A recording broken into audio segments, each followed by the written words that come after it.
All right, we're back. Do we know top 16 decks? We know 2 of them. There's one Guardian and one Dragapult, and there's probably more than Guardian. It's honestly, yeah, the top 2 decks are definitely probably Guardian and Dragapult. From there, I'm not sure, but.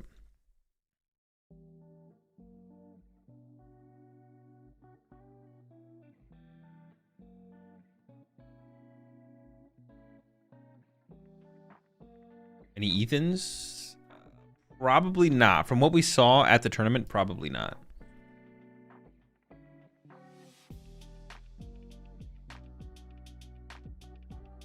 Time is it for usual? Going on what? 2 a.m. I think. Yeah, going on 2 a.m.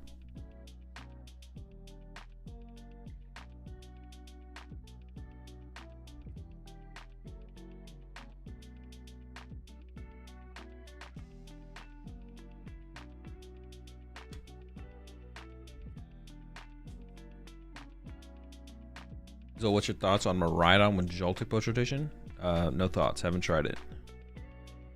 Seems worth trying, I guess. That's what I would say. Seems worth trying. I haven't given it a shot yet.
Appreciate the 8 months or Emily. Hazel, did Chuppet make it out of the bag yet? Yeah, I have it over on my shelf back there. I wasn't so tired I'd get up and get him, but I conserve all the energy I have.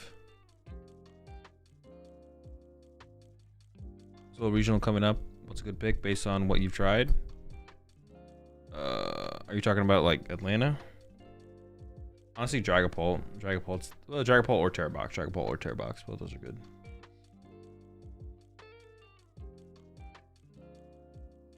You prefer blue flavor things or red flavor things?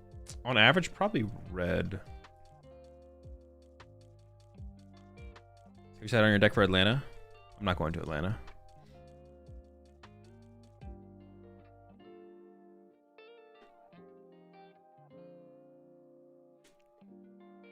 Why not Poison Arch? Because the deck sucks. Is the Typhlosion from the thumbnail a legit deck? The Typhlosion was seen play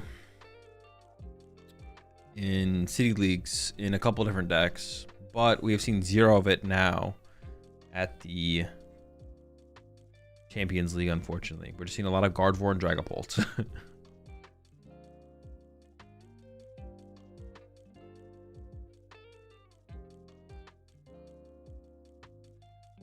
You got the Metashare prediction for Atlanta already? No. What's your cereal of choice? I don't really eat cereal, but I'd probably go with like, I don't know, cornflakes maybe. Reese's Puffs.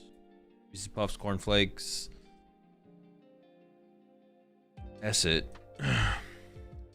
It's like rotation never happened. Exactly. You upload the stream? I need to watch the new cards. Oh, sure. Maybe. Let me see it. Load it. Are we getting another top 16 match? It's possible. We'll see. They might cut to top 8. They might just cut to top 8.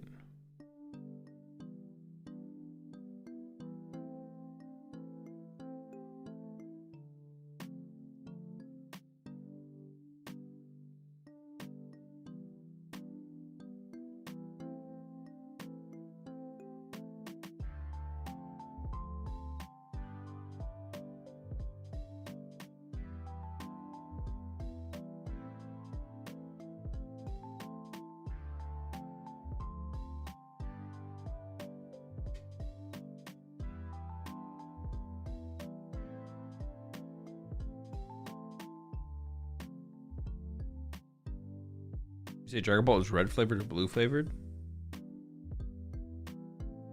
Probably red. You should give this up there. Falcon. I have a challenge next weekend. I might give your burless boltless a test with a couple of small tweaks. Bro, do not ruin my list, bro. I think it's a masterpiece. If you ruin it, don't talk to me ever again.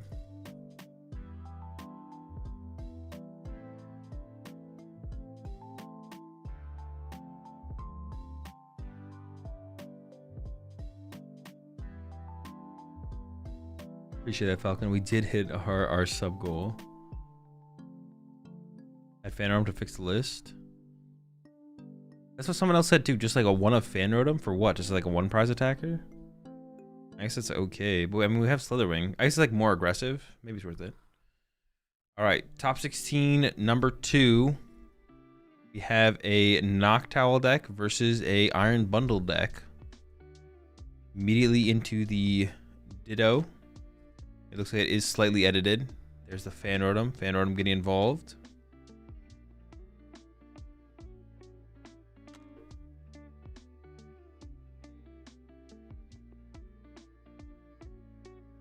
Looks like it is Raging Ball. Oh, Raging Ball is the other deck, I would say. It looks like the top 3 decks to maybe even the top 3 most successful decks this tournament. I've definitely been Raging Bolt,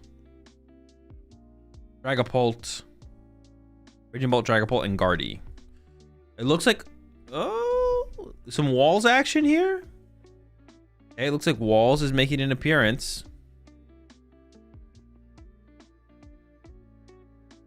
Looks like the Farigiraf is about to make a move here. Wait, maybe not. Wait, what is this?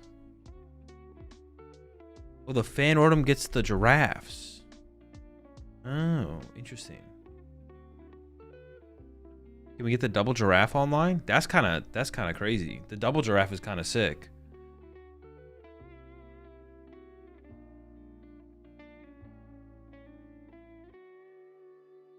Walls online. You hate to see it. The giraffes are here. Do they have an out to the giraffes? Who is it? Oh, it's Judge, right? Like, who's that? Only involved one giraffe. I think the other Farigiraf is in the hand. They just bench the other giraffe to try and get it out on this next turn. They can punch the Farigiraf with Fan Rotom. They probably play like a Slitherwing or something though, right? Like, or the, oh yeah, they got like stuff Koraidon too. They probably actually have a bunch of outs. This might actually be a fine matchup. Ooh, and they're getting aggressive here. And I'm just gonna start wailing on them early. I like this. I like this. Into the Judge as well. Be disruptive. Okay. Might have Corner Pawn. They could have Corner Pawn. But yeah, it seems like, I mean, a lot of the Raging Bolt lists that we've seen have a lot of one prize attackers, to be honest. They got the Koraidons, the Raging Bolt, stuff like that.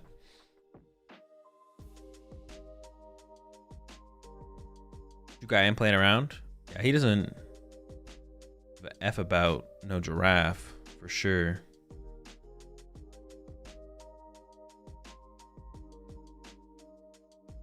Ultra Ball, Nest Ball, Iono, Hoot Hoot. Pretty good hand there, to be honest. And here we go. Fan Rody for 70. It's only 70, but I mean, if the Farigirafs don't last, that's a dub. Attach to Farigiraf pass is terrible. But we're speeding through this one real fast. Knock it out. Second Farigiraf on the way.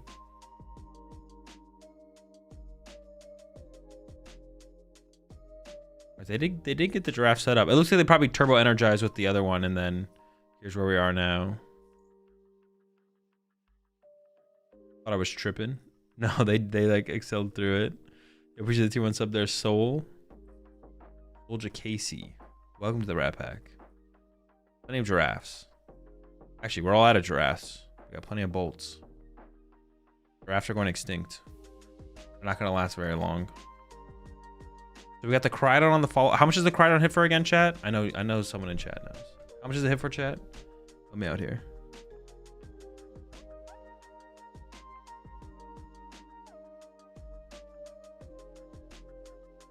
180. So they still need like one more attack into this, right? 180. Even 180 into the fan rotom isn't enough. The Koraidon does get one hit KO'd by the giraffe as well, right? So honestly, this actually still seems pretty winnable for the Walls player, especially if they play Pokevital A. Why Baby Bolt over Slitherwing? Sniping's just pretty good, I think, right now. Probably specifically to chase Duskulls up against Dragapult. Okay, there's the knockout. Gets 30 on the fan rotom, so it's pressuring the fan rotom here. Okay, do we have another attacking option here? On the Raging Bolt side of things, giving up a big Raging Bolt. I see a Night Stretcher in there. I see 2 Night Stretcher, so it's all going to be about recovering the Raging Bolt and maybe even the Koraidon for follow-up hits here then. Was that Psychic Energy? The artwork, or just like what is it in there for? It's in there for Mimikyu. The artwork specifically, I'm not sure. Are outer sleeves allowed? Outer sleeves are allowed. Alright, cycle with the pawn first. Alright, pawn number 2. Cycling it up. Can we find some Night Stretchers? There's a Sada, no Stretcher. If you don't Sada to your Koraidon right now... Oh, just hits! I feel like we should have Sada to our Koraidon there. If you don't Sada to the Koraidon right now, you're just going to have a Sada in hand with nothing else to work with. The Frigoraph will knock out the active, the fan rotom will call punch, and then the fan rotom dies, and you got nothing. I feel like we had to play the Sada there. Am I trolling?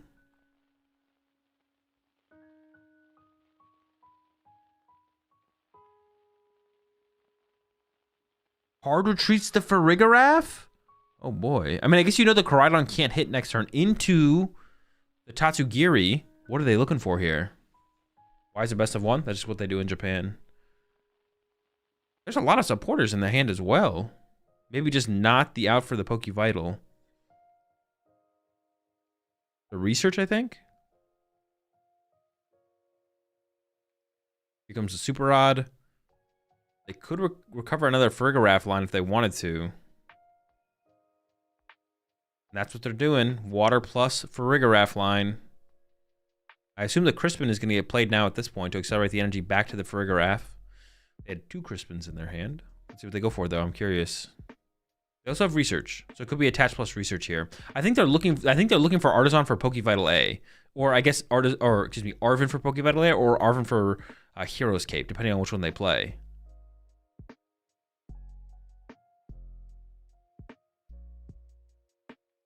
Oh, yep. There's a Pokevital A. Healing up the Frigoraph, that's huge. And at this point, it's got to be the pass back. Koraidon actually can hit for just another fighting energy as well, actually, here. Nest Ball for the Frigoraph. Now, the one thing with putting the Frigoraph back in play here is it is possible to win the game by going 4 knockouts around the Frigoraph here. All right, there's the pass. Energy, Sada, something. Latias, I think. Cycle off the Grass Pawn. You do have Latias here. You can just bench Latias and then retreat into the Fan Rotom and Fan Rotom KO the Tatsugiri. Now is going to commit the Sada to the active here. Okay. If you draw Prime Catcher, we're swinging here. I don't think we've used our Prime Catcher at this point. So I don't actually know for sure.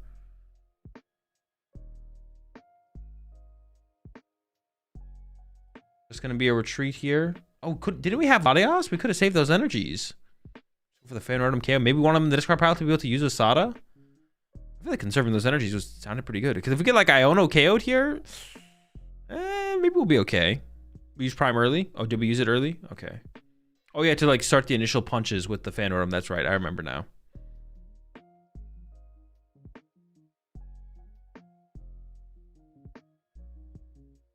I don't see an energy in hand. Goes for the Pokegear first. Not sure exactly what we're looking for. I mean, we need an energy. There's a Crispin. That'll do it. There's also a research if we just want more. Goes for the research, so we're looking for as much as possible here this turn.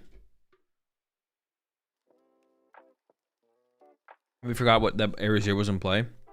Maybe. Frigoraph one-shots Latias. Ooh, that is true. Maybe we're trying to play around that. Doesn't seem terrible to play around.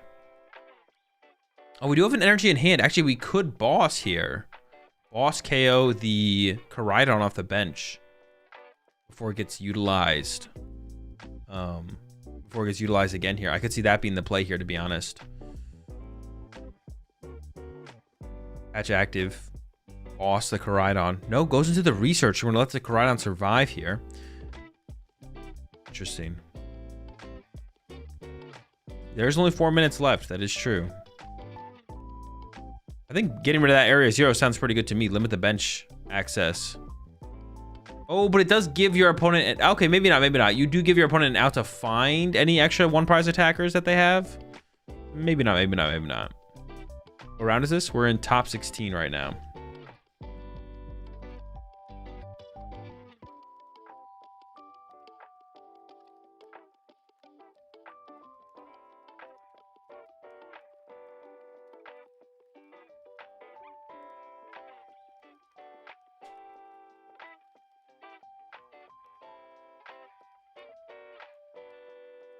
Toward making top cut. Toward did not make top cut at this one.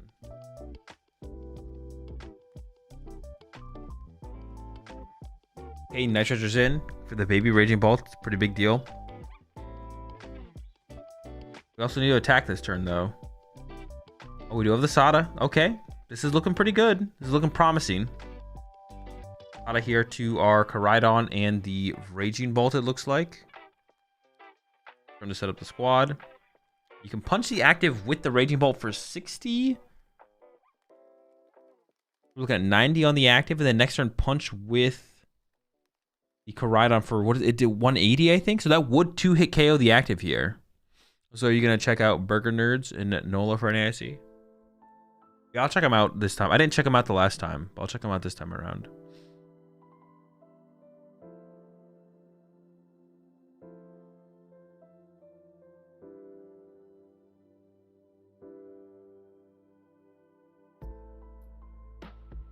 Pure energy retrieval coming in. To lightning to grass. Lightning gonna make its way to the... Well, I guess we can first go with the pawns here. Cycle some energy. Another Night Treasure found for the future. Could be pretty good. Raging Bolt fully set up at this point.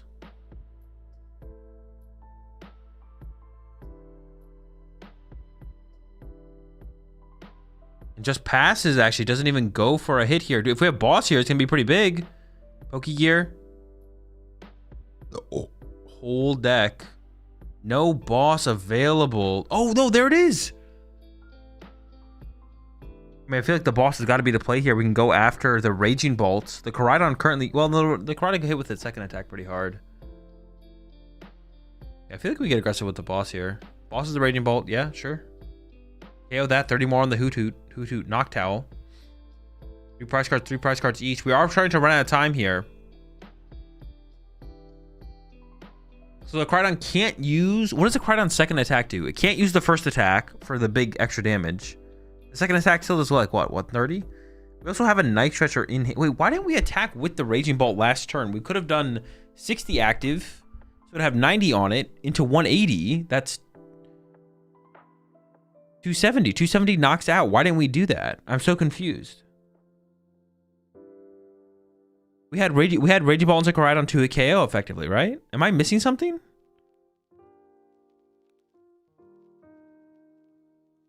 There's a Night Treasure. Raging Bolt's back into play.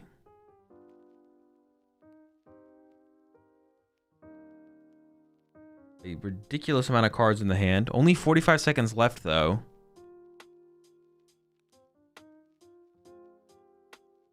Left player having 1 prize and right player having 2 prizes left. Remaining. Yeah, we're not even there yet, though. Like, the draft player is like... The draft player is still in a fine spot to close this one out. The draft player is gonna win. The draft player is gonna like win the prize trade here. Like, no memes. They can punch the Noctowl for 30 more on the bench. Just don't replace the stadium, and then you get to clean that up as a follow-up.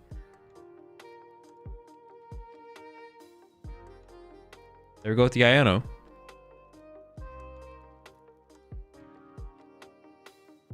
We only have 200 Baby Ball, so we'll do 60. What am I missing? There's 30 on the active right now. So 60 becomes 90 with that damage.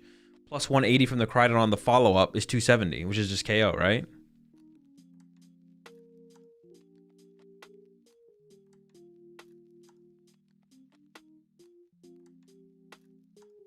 This game is to play to 2 prize cards and not 0 prizes. Well, now at this point it is.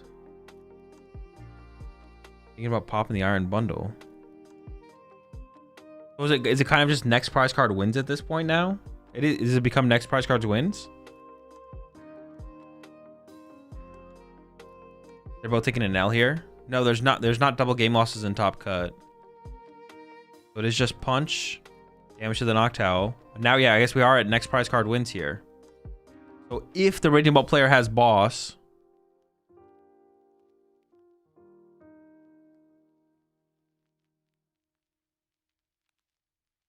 Ultra Ball, Nest Ball, no boss ball though. What?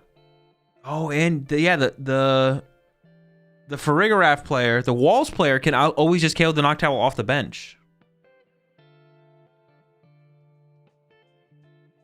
You just knock out the Noctowl off the bench and that's it. That's game.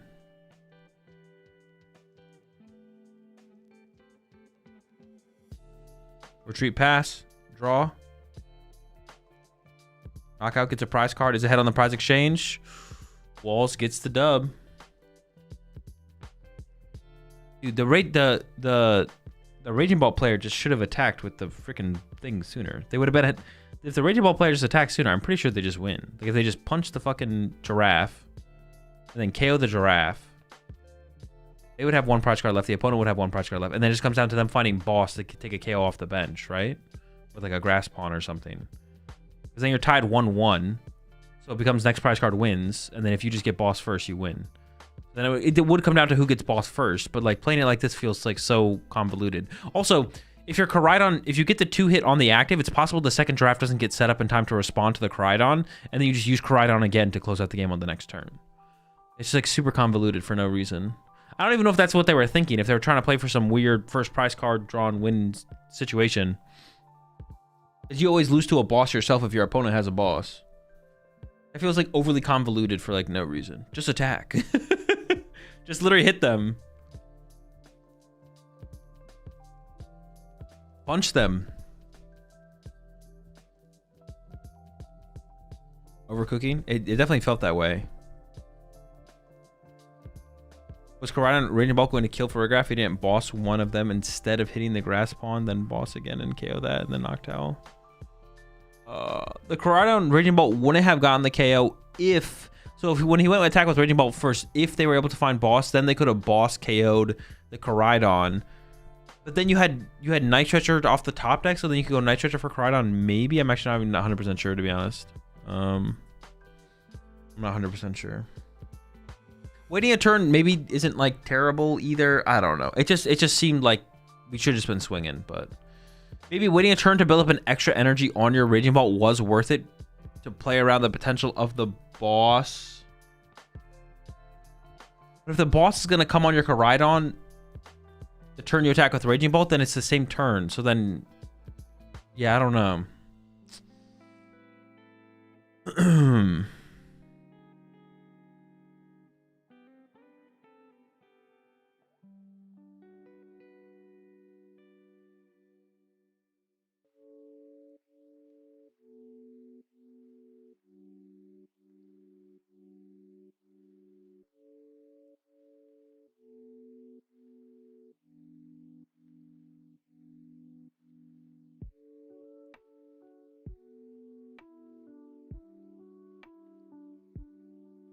Does anyone know if there was an expanded tournament as well in Miyagi?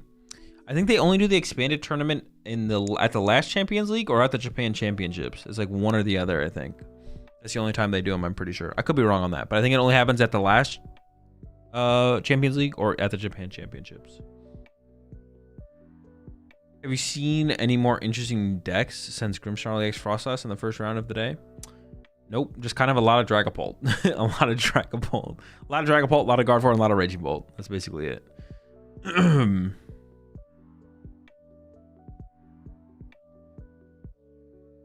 he's always at Champions League. Ichi? Okay.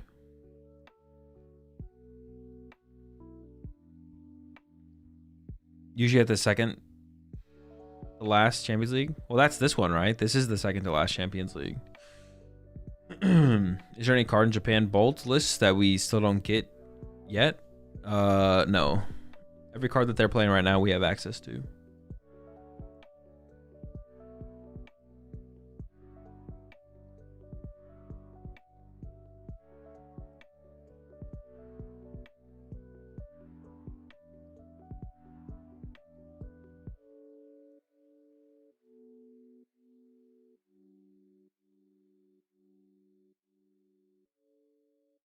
All right, top 8 coming up. Here we go.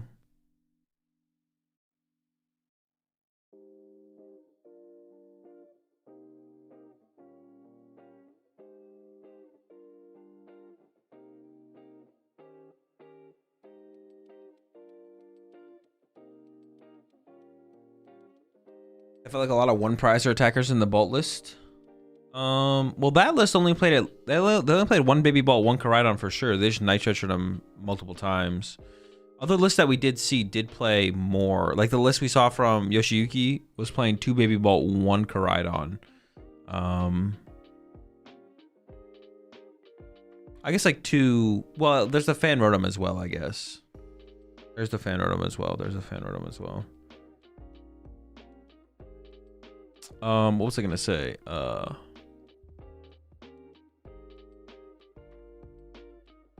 Why Koraidon not slithering? How do they deal with peak? I don't think we've seen a peak. Yeah, I don't think we've seen a single peak. Also, the way they probably deal with it is they just set up the snipe Raging Bolts and they just snipe Hoot Hoots, to be honest. Yeah, I don't know why they play the Koraidon, to be honest, over it. Over Slitherwing. There's gotta be some matchup where Koraidon like lines up a little bit better. Maybe mirror match or something. But yeah, maybe just sniping Hoot Hoots. Maybe that's just the play. Is like you just ignore the peak anyways and just snipe the Hoot Hoots. Because they don't really want to peak a 1 prize Raging Bolt. Like that's a terrible prize trade. But if you have no Hoot Hoots when you get Iono, you just lose.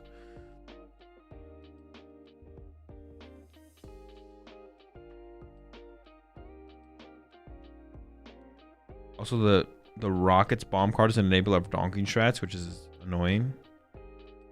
Sure, but like not to like, I don't know. The Poison Petron thing is already KOing anything that's like relevant, and anything past that is like you're not gonna be able to like all of a sudden KO like Donka Pheasantipity, right? No one's donking a Pheasantipity out here, so Poison Petch is already putting in all the work we need, or yeah, basically. It's already getting the job done. The Poison Petch package is already getting the job done.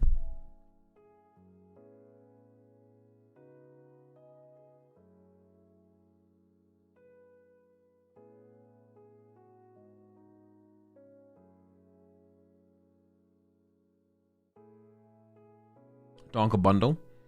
True, I guess bundles and Monkey Dories might be in trouble now. That is fair. Yeah, that is fair. Monkey Dories and bundles might be in trouble. Imagine that someone poison donks your iron bundle or your monkey. How much are we doing with the Petron? It's plus 50, so 60, 80. So you need to get 2 heads on 2 Team Rockets. You also have to find 2 of them. It's just like not a thing. It's just like not a thing. Oh, but if you do get tails, you could monkey. Oh. If you get tails, you just Monkey Dory it over. You still need to find 2 though. You still need to find 2. Okay, Raging Bolt versus Dragapult. Love to see it. Honestly, this is really feeling like a 3-deck. I would say there's this kind of feeling like a 3-deck meta. It feels like what's going on here, to be honest. Guardy, Pult, Bolt.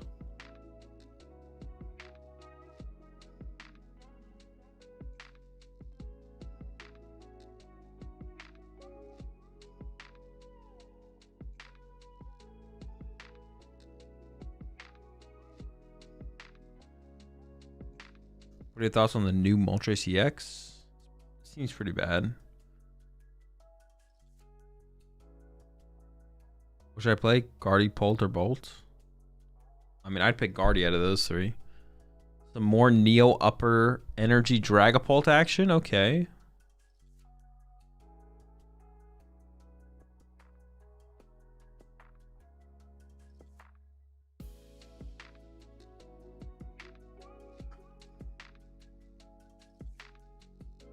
Guardy was definitely the play for this turn with so many Bolt and Bolt.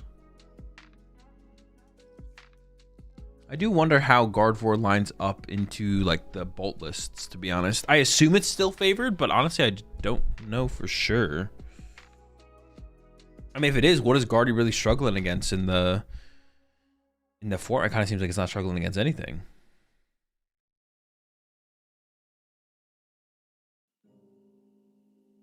Do you think are the issues for Terrabox and Trapghost in the meta? I don't know. Thought about it. Guardy bad against Terrabox. Not now that you have Shaman.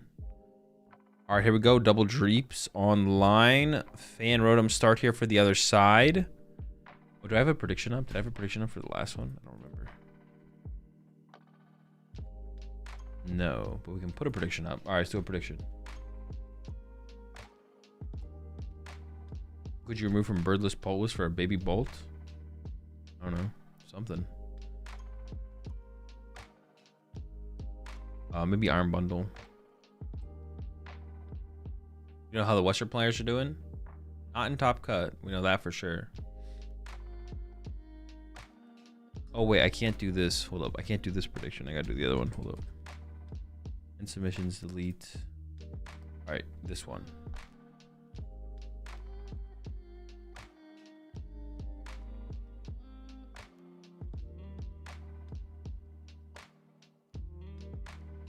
Is this still top 16 or top 8 now? We're in top 8 now. In top 8. All right, there's a vessel. I have to imagine. The play has got to be for... Let's see what they do here. I'm actually curious. Is this Ditto going to become a baby Bolt? I feel like this is going to become a baby Bolt as long as it's available. Well, they passed Raging Bolt. Another Raging Bolt has been passed. There's the... Yeah, just be aggressive with baby Bolt. Force the Shaman onto the bench to protect from your Duskulls and your Dracloaks getting sniped. Kind of like it. Makes sense. Was Shaman around? Why is Baby Bolt being played? I mean, one, forcing onto their bench is kind of nice. Them losing a bench space. But also, I don't know what the... It seemed like from City League results, Shaman wasn't that popular. It was like maybe at best 50%. In 50% of stuff like Dragapult and Gardevoir and stuff like that. Now it might just be even less. It might be even less so right now as well. I don't know. But I don't think which ones are that popular. Maybe that was like one of the predictions going to this tournament. That's why we see such heavy baby balls. People were like, all right, I don't think people are gonna have those Shamans. Yes, we are in top 8 at this point. Cycle with the pawn, attach return. We can do 60 next turn. Ideally, we're looking for Sada or Crispin so we can swing for 90, start to take out these Dreepies. Or, if the Duskulls get benched, we could just go after a Duskull with an attachment for turn.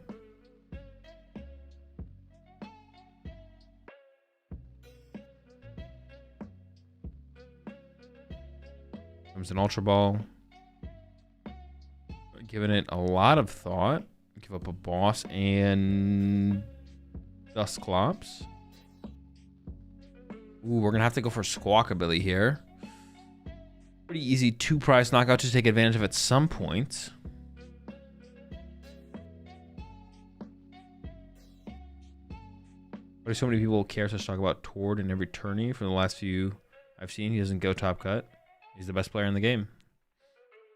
I think about it, it's probably not needed in the Birdless list because of all the Gust cards in the deck. Definitely less so for sure, but it could still be consideration.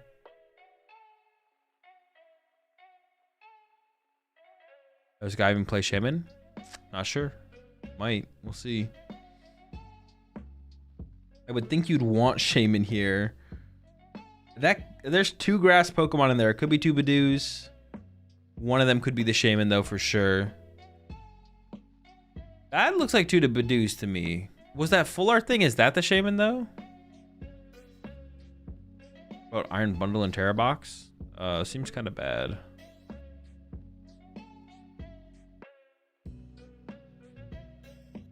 You sure it's full art Shaman? Okay.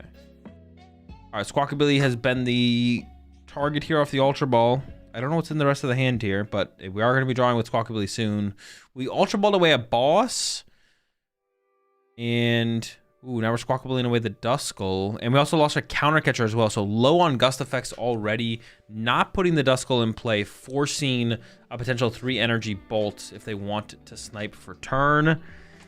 I saw a Pheasantipity get drawn. We're definitely looking for Shaman to protect our bench Dusclops, or our bench Dreepy, excuse me. Jeez, I'm struggling out here. Pheasantipity gets bench, and then Research gets played. We lose energy, Dracloak, Dragapult. More resources biting the dust. Found a Dreepy, found a Badoo. No out for Shaman though. Nope, no Shaman. That is not great. That Dreepy on the bench is getting cooked. I mean, I think we just have to bench another Dreepy here. Try and find the Shaman next turn to defend ourselves.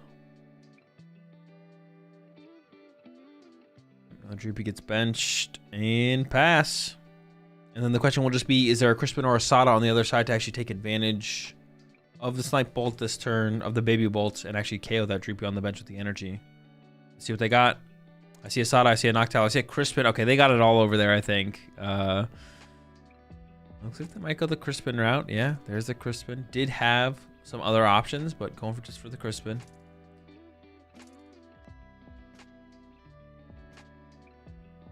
I feel like I would have hated to see them establish their board a little bit more. Go for like a Noctowl. Get a Nest Ball for a Raging Bolt. Go for the Sada instead. I think there's some energy in the discard pile to work with. I don't know how many. Maybe get like... but like this is fine as well. The thing is, the board here isn't like super established. Like we got a baby Bolt with 3 energy and an Ogerpon with 1 and a Hoothoot. Like if we saw like Candy, Dragapult, Neo Upper, Iono here or something, maybe not even Iono, just knockout active, I'm not even confident we'd be able to get a response KO, to be honest. I don't think that'll be happening in this. Well, we know it won't be happening because the Neo Upper energy is prized, but... All right, Badoo getting benched here now. I mean, we need to get this active Dracloak out of the active, and we need to get into the Badoo, slow things down a little bit. We also need to find Shaman. Shaman's going to be a big find here. Can we find the Shaman?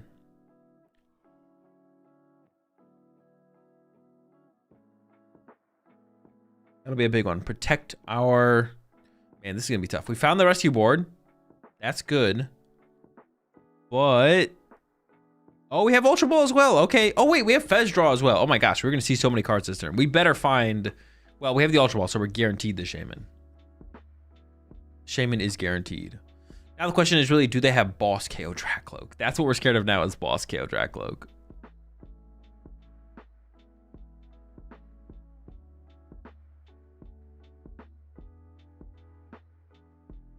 The need to up our production value to match theirs is so needed. Dude, what streams are you watching? The production value from TPCI streams is so much higher than this.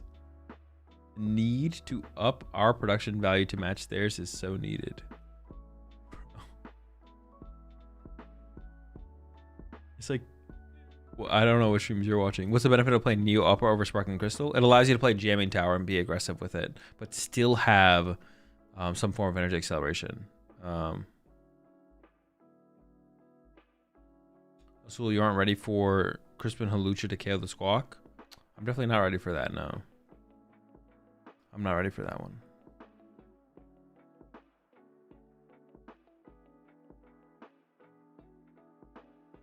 Okay, there's the Ultra Ball.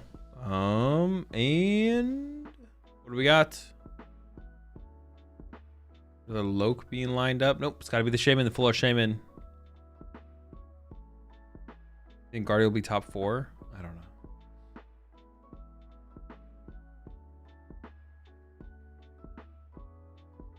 As well, I'm a new player. In a video, you told that you think Bolt is better without owls. Can you explain why? Feels better. That's it. Yeah.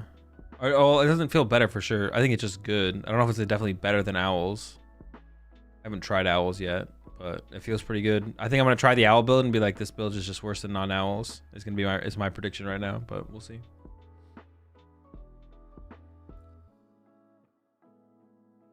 Okay, double Hoot to the bench. We have an Ultra Ball for a Noctowl as well, but just taking it slow. Knock out the active on the Badoo.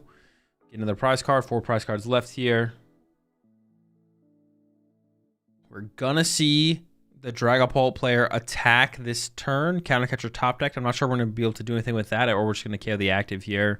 KOing double Hoot Hoot, there could be something there though.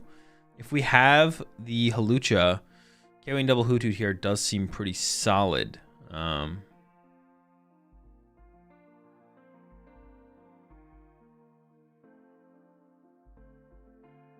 Let's start with the Fez for 3.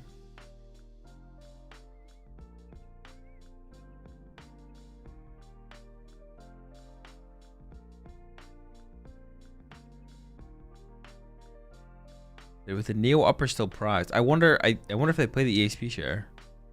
Oop, they're lining up Hawlucha. They might be going for the double Hoot Hoot KO here.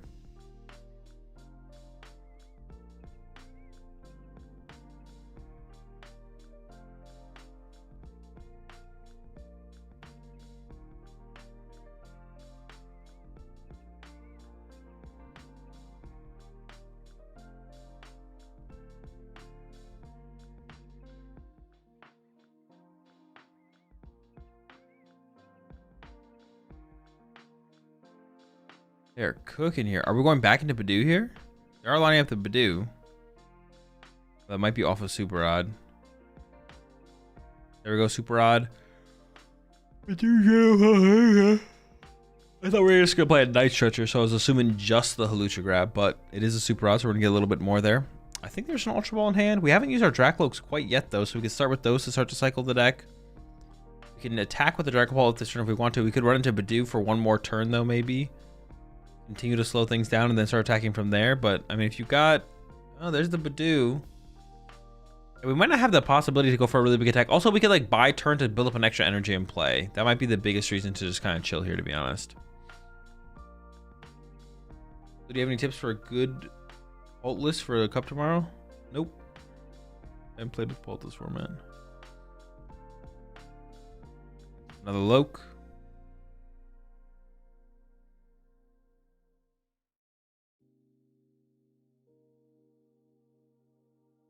Another Ultra Ball.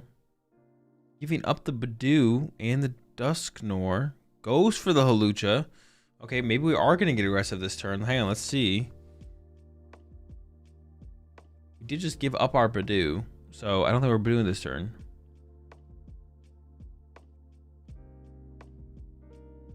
I mean, KO active, KO 1 Noctowl is still, or 1 Hoodoo is still fine. Actually, I mean, that's probably fine, right? Like, are we really that concerned with KOing double Hoot Hoot? Put 10 on the Fan Rotom, 10 on the Hoot Hoot. You could put 10 on the other Hoot Hoot to kind of pressure it. Ooh, going for the Ogerpon instead. So trying to set up the possibility of that 3 prize, or yeah, 3 prize turn, right? Oh, actually, we're KOing the thing. Okay, never mind. KO the Ogerpon, KO the Hoot Hoot. There we go. Except for Maniacs and Zoroark. It doesn't seem that good. And the Iono on top of everything else as well. I mean, the hand was only 5 or 6 cards on the Raging Bolt side of things, but we're starting to build it up. Probably worth the Iono there for sure.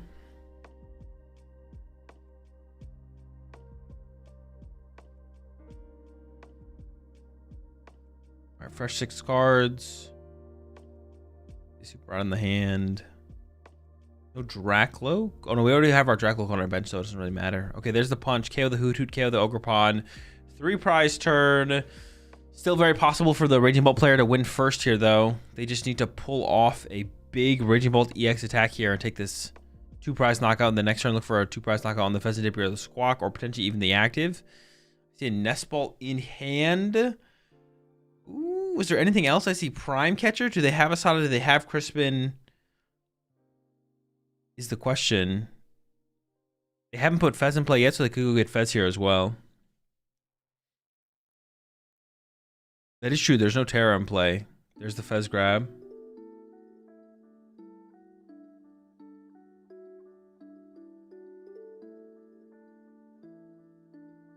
Thoughts on people that spam the hand shuffle? What do you mean spam the hand shuffle? Like that? What they just did at the end of their shuffle there? I mean, it's fine. It's not a big deal. As long as you efficiently randomize your deck, it doesn't really matter.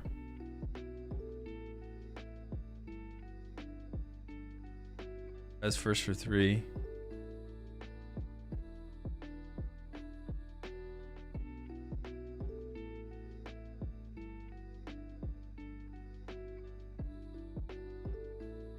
Plus on the Ezreal deck. Seems pretty bad. It means shuffling your hand while idling. I mean, it's fine. Doesn't really matter.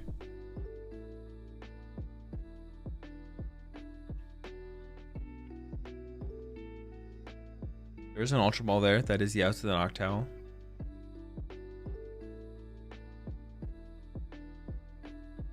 No Dusknoir's on the other side, so there's like no way to lose on the next turn as the Raging Ball player, I don't think. Did ever go to knock out Hoothoot after meaning he only has one bench space and couldn't bench a Bolt in a Fez? Potentially. I don't actually hate that, to be honest. Yeah, I actually don't hate that.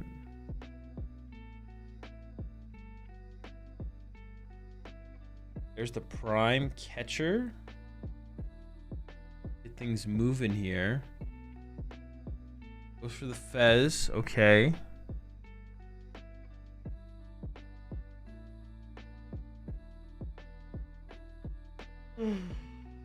Most people pile stuff in their hand while when idling. Fine, doesn't really matter.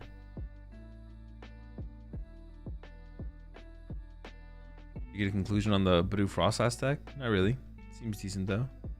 Oh, we're just punching with the Raging Ball. We're not taking a knockout, just punching with Raging Balls.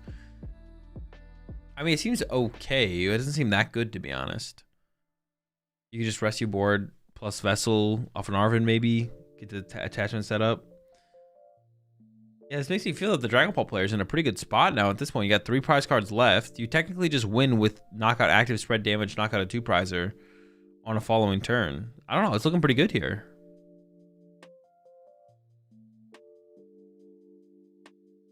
Is the Typhlosion deck bet on stream? No, no Typhlosion decks on stream. There's the Super Odds, like Fire recovered.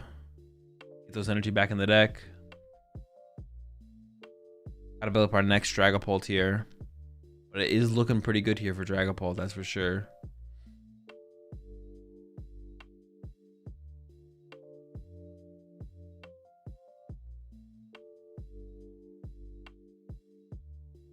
What does the Shaman do?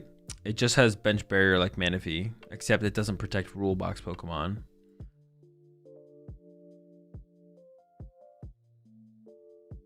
No Mambo Swine on stream? Not yet.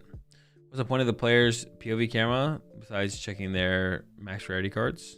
I think just like to switch up the angles a little bit. Yeah, just keep things a little bit more engaged, a little bit more interesting.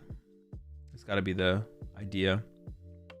All right, there's the Dracloak. I think we've used Pheasantipity. I could be wrong, I guess, but I think we have.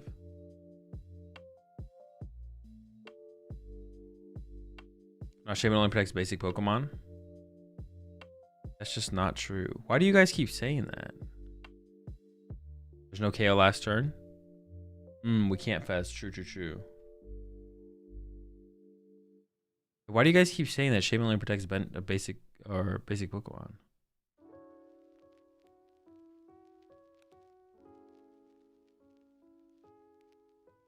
Some Poison Package United Wings. Terrible.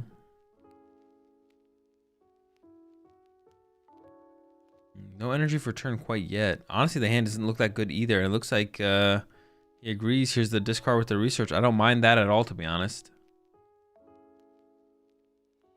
Shaman protects non-rule box Pokemon with its bench barrier.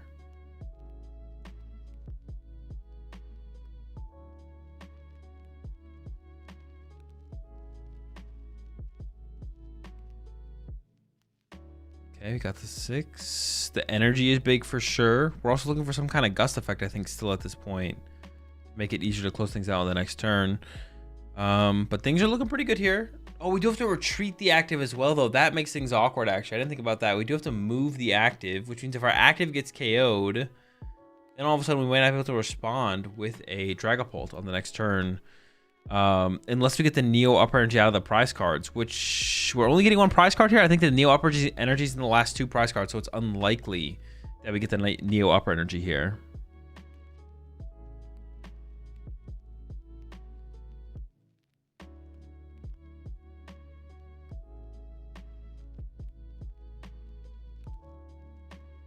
It doesn't protect non-basic. It only protects basic non-rule box. Shaman protects all non-rule box Pokemon. I'm just gonna start timing out people who say Shaman doesn't or only protects basics. Can't handle it anymore. I'm too tired for this.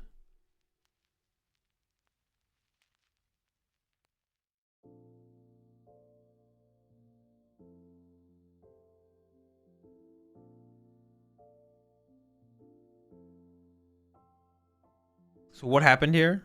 Did they just punch the active for 70? Just Iono plus punch for 70? Interesting. I don't hate it. You're trying to not give up too much. You're trying not to give up too much here. Makes sense. Okay, we got Jamming Tower, Raging Bolt, Grass Pawn. So what are we getting off of this? Noctowl. It's got to be Area 0 plus Sada, I guess, or Area 0 plus Crispin. Open up our bench. It's going to be Area 0 plus Sada. I see the advantage of running new upper energy over Crystal Stamp, especially when you can't search it. It's because you want the extra energy from the energy acceleration, but you want to be able to play Jamming Tower. That's the reasoning. What time do you normally go to bed / wake up? I respect the grind and streaming the whole thing. Normally I go to bed around 12, around midnight, a little bit before midnight usually, like 11:30, and then I wake up usually at 8 a.m., usually a little bit before 8 a.m. I'm hoping to be able to stick it out here. We'll see though. I mean, we're only in top 8 right now. They're going to show us another top 8 match and then 2 top 4 matches. Like there's a lot. There's honestly a lot left. I don't know if I'm going to be able to make it all the way. I'm already starting to fold a little bit. We'll see. There we go. There's the Sada. We're definitely knocking out the Dragapult here for sure. It is going down. And the Neo Upper Energy is still prized.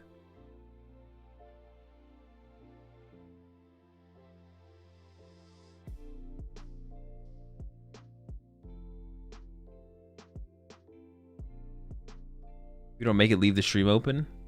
No, I'll definitely just like link y'all to the main stream before I head off potentially. All right, Palpat to recover Crispin and Sada, it looked like. And we have the KO in the active, and with 1 energy to spare, it looks like.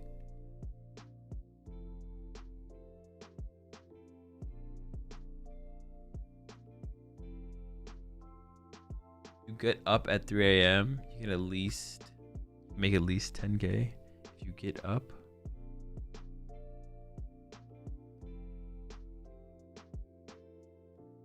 I think the Pult player should promote a Lucha instead of attacking with Pult. Just run behind a 1 prizer. I don't hate that, to be honest. Wait, is that just...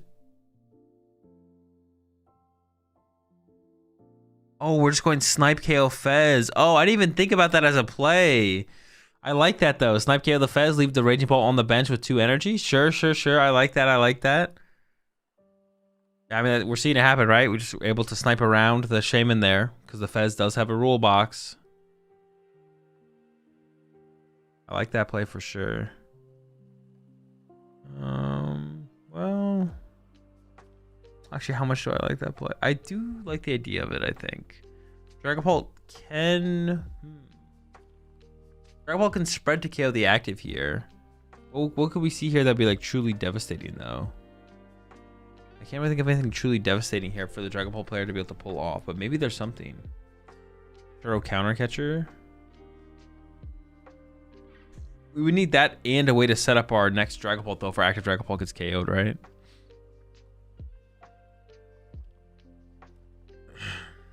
Do counter catcher Noctowl? Counter catcher Noctowl. If you know that Neo Upper Energy is prized, it is definitely better to KO active, so we can know that. We can't know that. Well, potentially giving them access to their Pheasantipity draw, though, does not seem great, to be honest. And we got our attachment for turn, so the Neo Upper Energy is less important. But if we have like counter catcher Fez plus Iono, that's maybe the best play. Punch the Fez. Well, I guess it doesn't matter at that point. Punch the Fez, punch something else. Who cares?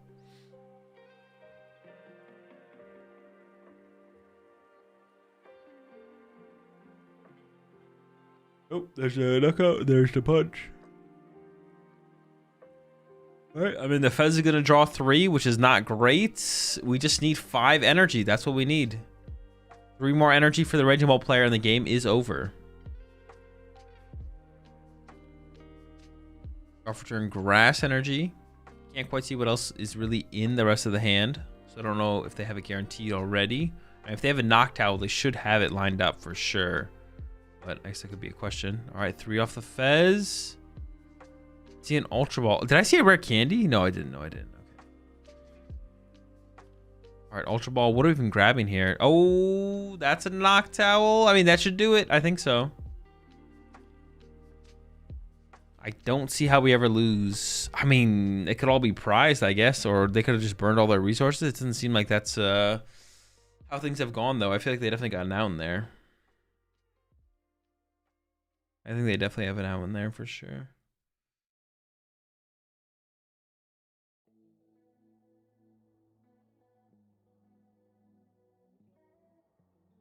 Grass spawn off the nest ball.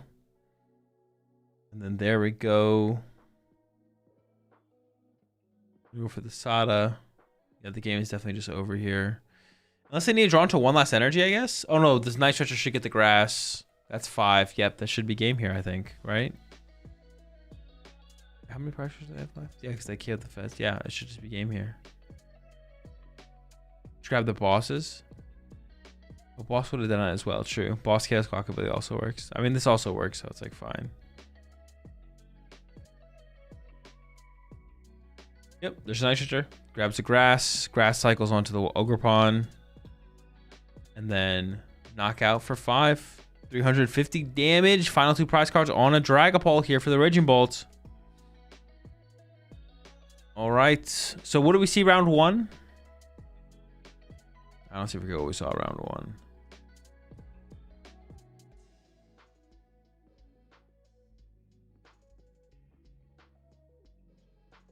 I guess those are the top 16 matches, though, right? I mean, wait, was this prediction for this match? Dude, I'm already tripping. Was this prediction for this match? I think it was, right?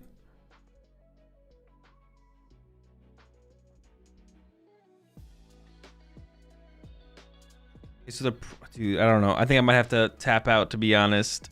They're gonna show us another. They're probably gonna show us another top 8 match here, which is fine. They have four more matches left. Dude, it's going to be like 5 a.m.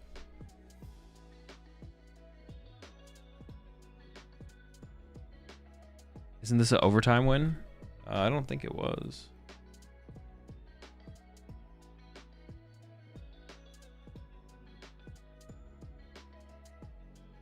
No, they won with time expired, but it's not an overtime win. It has to meet like an overtime win condition. Like an overtime win condition has to be applied for it to count as an overtime win.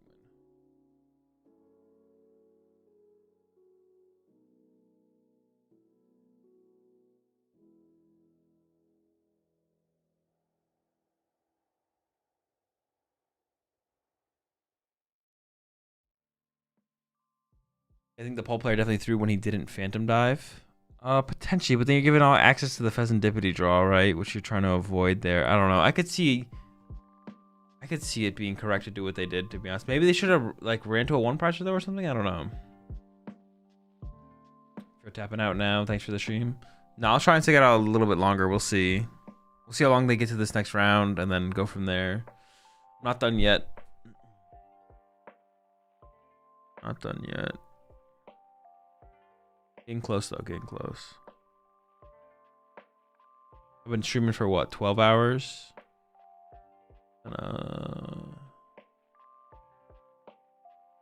Also, where's the Crustle, bro? I feel like we haven't seen a single Crustle walls either. I don't know. Any new cards revealed? Yes. If you want I would recommend going checking out Poke Beach if you're looking for the translations of everything.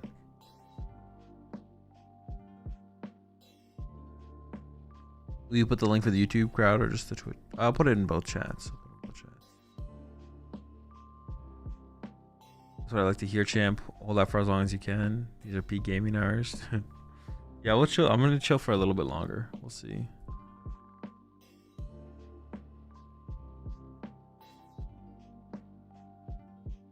I'm gonna chill for a little bit longer.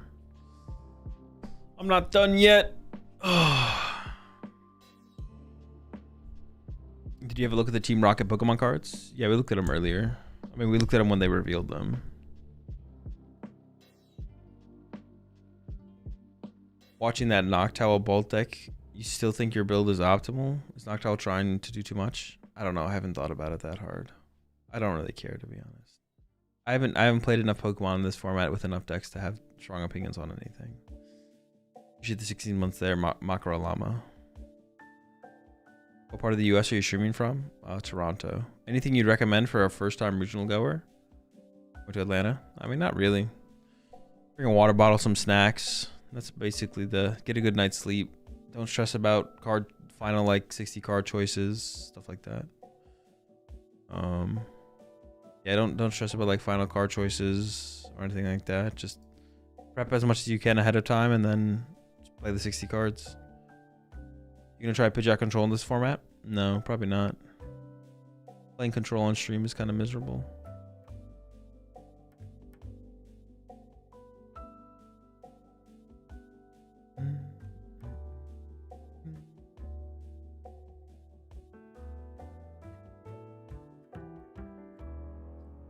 Apparently the side events are hella fun too. Yeah, there's like side events and stuff like that too.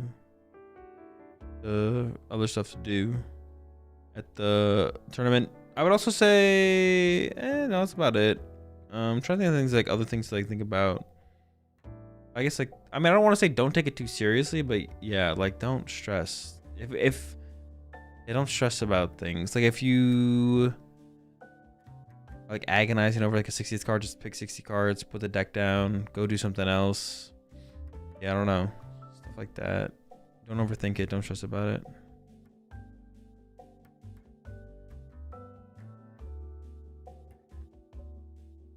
Yeah. Whoever just asked that question, I changed 2 cards the morning of a regional and got me day 2. Stress about the 60, stress about the 60, stress about the 60.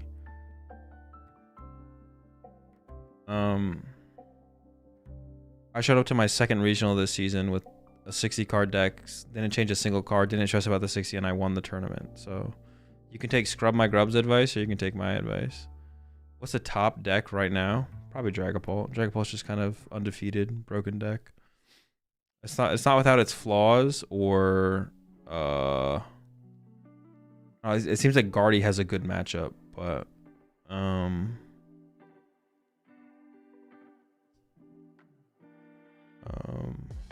if they're already playing like you, they wouldn't be asking. No, it's not that complicated. You're overcomplicating it.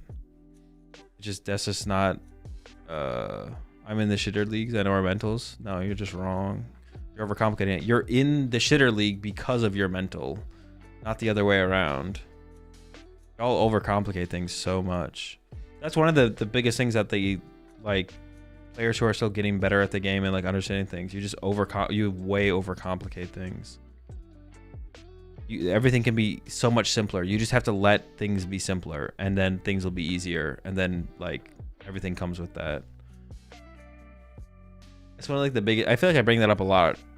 It's like just how people overcomplicate things so much for no reason. Pick a good deck. Play with a good deck. Bring your 60 cards to the tournament. Get a good night's sleep. Bring water. Bring some snacks. That's it.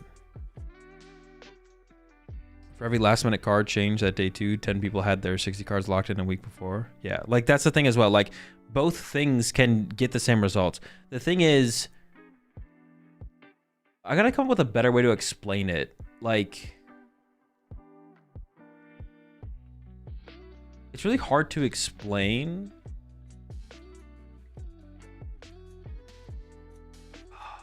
But all these qualifiers that people put for like, are like, people be like, how do I even like explain it? None of it just like, all the, like when people say like, oh, I got top cut in an online tournament, or like Scrub My Grub in chat was literally like, oh, I stressed about my 60 cards and I got day 2. Like getting day 2 at a regional, like doesn't matter. Getting top cut in an online tournament doesn't matter. Winning an online tournament, not that they don't matter, they don't mean anything. It doesn't mean something. Like it means something as far as like winning and like a personal achievement, but it doesn't mean it doesn't mean you played better. It doesn't mean just because you changed a card before the night before the tournament doesn't mean that was the reason you made day 2 at the tournament. Even if you win the tournament, it doesn't mean you played the best or played the best 60 or switching from deck A to deck B the night before the tournament was the reason you made day 2 or the reason you won the tournament. None of those things mean anything. Like, it's really hard. It is really hard to be able to be what is the word I'm looking at? Be very objective.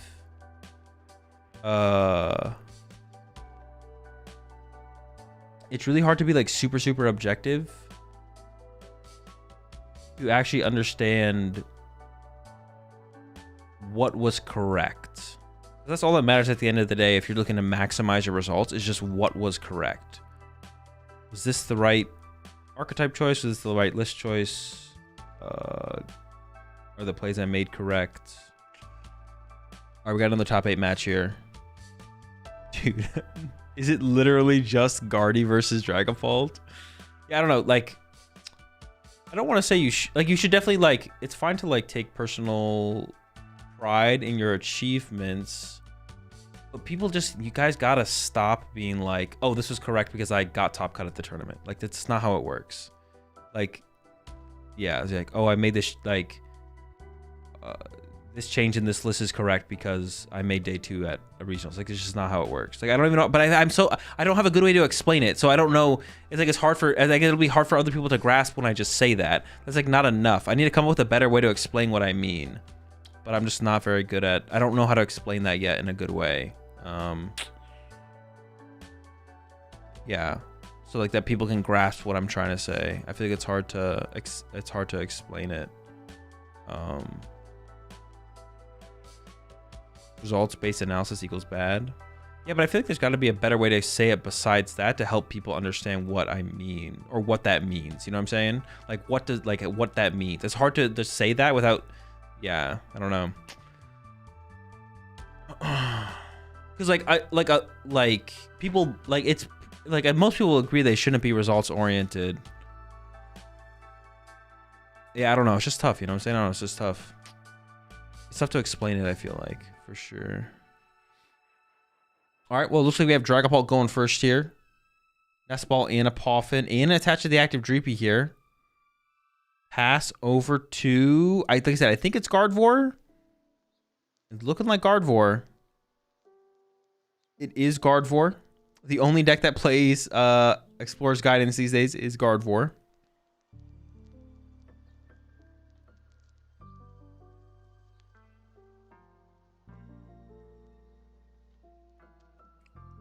But I say all these things with trying to just like help people advance in the game. That's always like kind of my goal, is to just like give people the knowledge and information and insight to help them become better at the Pokemon TCG. But I don't know, I guess I just like seen a lot of that recently, so like made me like go on my little rant there. But you should be proud of like you should be proud of like something that's like a personal achievement or anything like that, like getting your first top cut at a tournament. I'm not trying to like shit on those things, getting your first day 2 at a regional or whatever, but it's like understanding that that doesn't mean anything in terms of actually doing the right thing or the correct thing.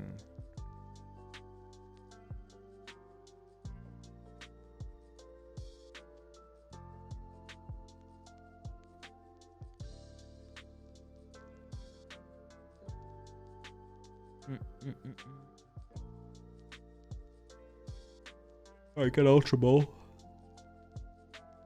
We do have the Badoo attack as well, which will prevent a potential Candy Dragapult from happening. Which honestly, with the Psychic Energy attached to the Dreepy on the active there, I'm like, is this turn 2 Candy Dragapult coming out? But the Badoo's in play.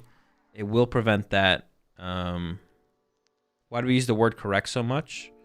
Because the Pokemon TCG, there's only 2 outcomes. It's either what you did is either correct or incorrect. There's no in between. It's just correct and incorrect in the Pokemon TCG for literally everything.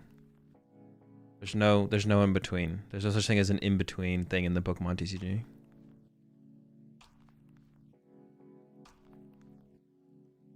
Nitrogen for energy. Attach active retreats. Get into the Beningus. And then there we go. Item lock is up. The Badoo could die here, I guess, to a fire energy, right? Well, now we have a Draclo, so it definitely could die to a fire energy.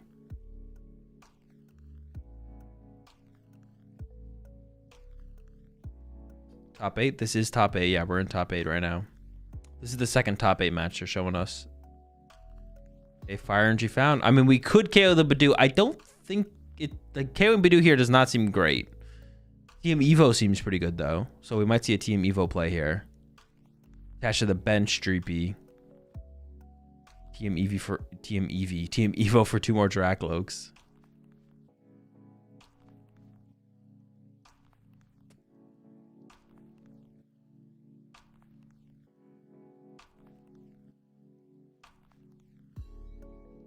What was the red counter on the table for?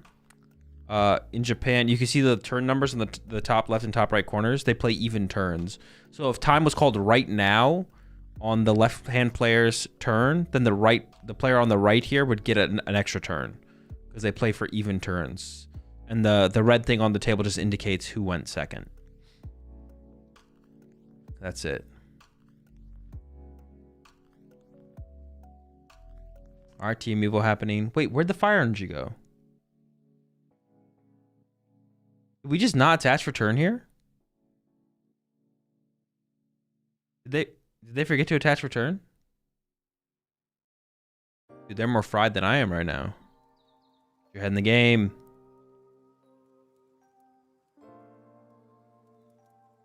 Definitely should have attached to a bench Dracloak here, I feel like, for sure. I mean, I can't see the hand, but what if you just get Iono'd into Candy Guarding Knockout active? Like, I don't know. You're kind of in trouble there, I feel like. Another Explorer's Guidance coming in here. Let's see what they target here.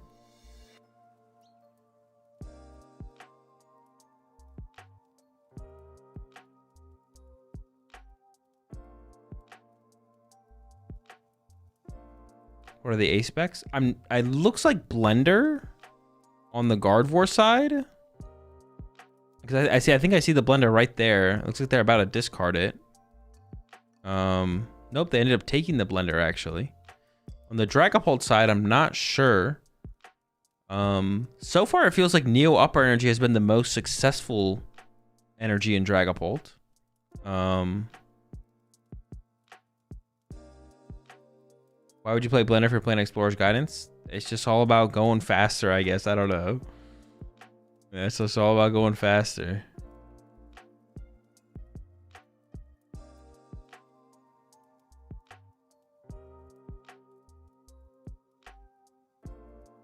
And Dragapult, it seems like Neo Upper Energy has been the most successful, but we've seen Neo Upper and Crystal.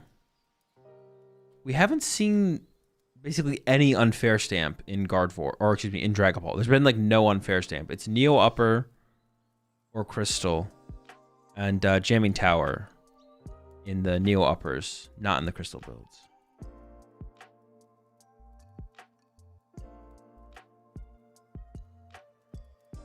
What if Cardi snuck in a Baby Roaring Moon? That would be sick.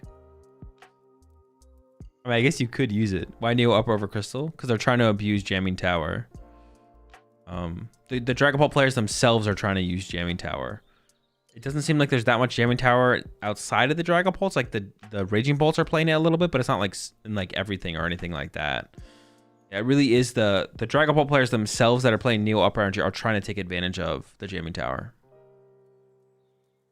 Does Neo Upper play a way to search it? They do not play a way to find the Neo Upper Energy. They're just kind of like cycling the deck with Dracloaks and hoping to draw into it before the game's over, basically. Which isn't terrible. Like, Dragapult does see a decent amount of cards between Pheasantipede and Dracloaks and like Ionos. Like, you're going to see a decent amount of cards. So I don't hate it personally, to be honest. All right, there we go with the Brilliant Blender. More Psychics hitting the discard pile, it looks like. Was Jamming Tower good against? Gardevoir, other Dragapults with the Crystal. There's got to be more stuff that's like decent against for sure. Gardevoir seems like the main one though, to be honest. Poison. Well, see, the thing is, Poison sucks, so everything is good against Poison. All right, Curly evolved. We got the Dark Energy to the Monkey Dory. Bravery Charm to the active Badoo here as well. Bravery Charm on the Badoo is interesting. I almost feel like it's better on the Mew here, but there's draw 3 with Mew, and then, yeah, Badoo. Dude, if there's a boss here, boss Dragapult Fire would be kind of crazy. And the active didn't get KO'd. So attaching the fire to the bench here worked out. Grabs Iono over the Dragapult there. When the opponent is drawing, like, basically terribly is interesting. The Guardy player has not done very much this game at all. Oh, wait, we have Dusclops. Wait, why didn't we grab the Dragapult? We must have a Dragapult in our hand. Oh, we have Dusclops. If we just attack this turn with the Dragapult, we just knock out the Curly off the bench. We don't even need boss. I'm trolling.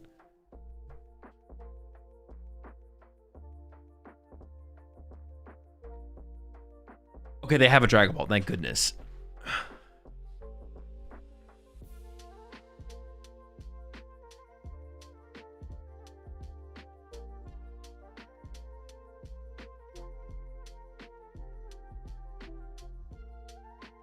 So Guardy just loses now?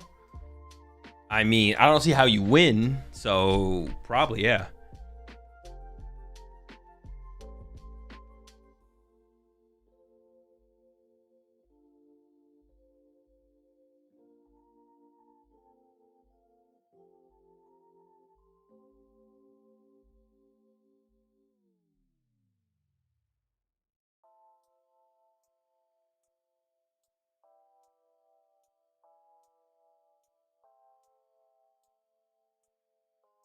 Holy smokes. Would you consider this a brick for Guardy? Nah, they played Double Explorer, had Mew in setup. Just didn't draw great. Didn't draw well enough to be able to put it together. I wouldn't consider it a brick though. They were playing the game.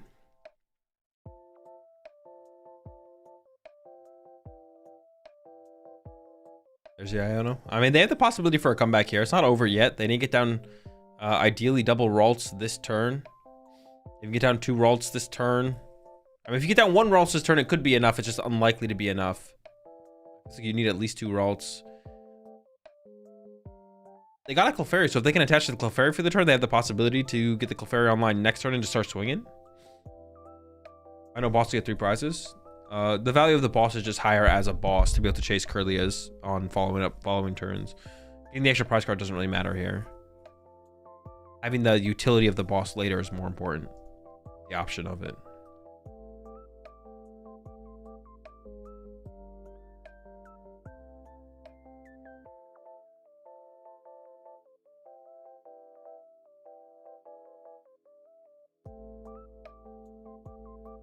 Would you scoop as Guardy if this was the best out of 3? Yeah, probably. I probably would have scooped once the Curlia died, to be honest. It seems almost impossible to come back from. Just go next. You want to make sure you have enough time for the following games. No attachment for turn. We get 1 Ralts down here. I mean, you just need boss or Night Stretcher here to KO this Ralts off the bench and like continue to put yourself in like a almost unlosable position. I'm not sure what they grabbed off of that there. Goes with the Dracloak. Dracloak number 2 here. Boss or Night Stretcher. Or Dusclops, actually. Or Candy Dusknoir, actually. They may be whiffed, though. Hold up. No, I think that is a boss in the hand, actually. We might have it. We'll see. That's an Ultra Ball as well, so if there's another Dusclops in the deck, then we can grab that. And it seems like most lists are playing like a really thick Dusknoir line. We've been seeing like 3-3-2 Dusknoir lines. Ooh, the Hawlucha. Yeah, on top of that, they're also playing Hawlucha as well. Don't even give them the prize card. Just take the Ralts out, man. It's over. Yikes. No energy in play. If we got an energy attachment to the Clefairy last turn, this could be looking a little bit different going into this next turn, especially if it's comboed with like some kind of Iono. But that is not the case here. We get an energy to the bench Dracloak to start to set up for our next Dragapult. A Dreepy comes into play as well to set up for our following Dracloak for more draw power. We ping 1 on the Ralts, 1 on the Clefairy, and there's the punch, 200 damage to the active. Not getting quite the KO because of the Bravery Charm, but KOs the Ralts, which is the important part here. No Ralts remaining, so no potential of the Gardevoir. With 0 energy in play, the most damage that can be done this turn would be like 40 damage from a Badoo attack, plus the 30 from the Monkey Dory being moved over to the other side. An almost insurmountable situation. Dusclops still on the bench as well to potentially be able to abuse to chase a Ralt further. We see Psychic Energy attached to the Monkey Dory into a draw 1 off the restart. There's a research there, so no Iona, but the hand wasn't like too spectacular on the other side. We've got Ultra Ball, Nest Ball in the hand, hoping to reestablish a Ralt, I assume. There we go. We get a Ralt into play, and we did attach Psychic Energy for turn to the Monkey Dory, so we will be able to use the Mind Bend this turn, confuse the Dragapult, and pray that the Dragapult player has nothing better to do than to attack with the active Dragapult and then get Tails on the confusion. That's basically our only hope here at this point, but that is not looking good.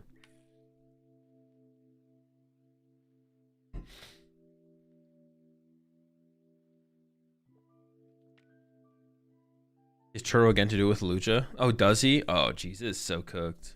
Well, we have to deal with this confusion here though as well. The confusion is something we've got to deal with here. If we can deal with the confusion, this game is cooked. It's feeling cooked. It's feeling cooked. Oh no, did we forget to Adrenabrain? Oh, he forgot to Adrenabrain.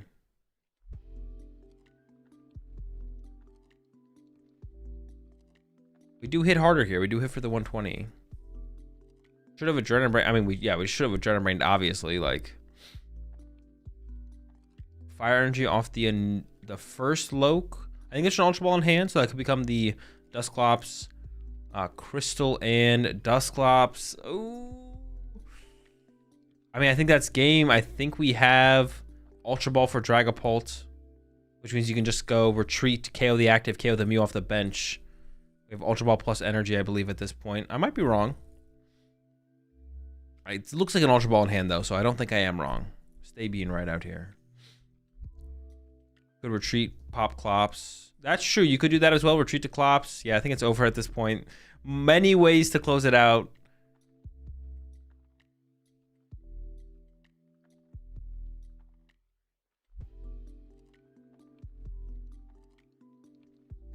Oh, they have Knife Stretcher in hand. Okay, okay. I was so confused at first, to be honest. I was like, wait, what?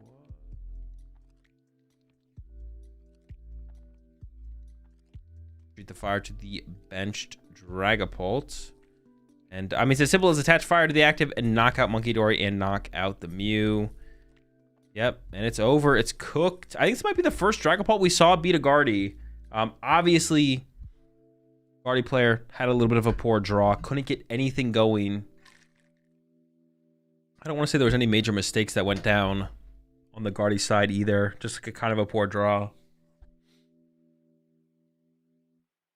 Super slow start.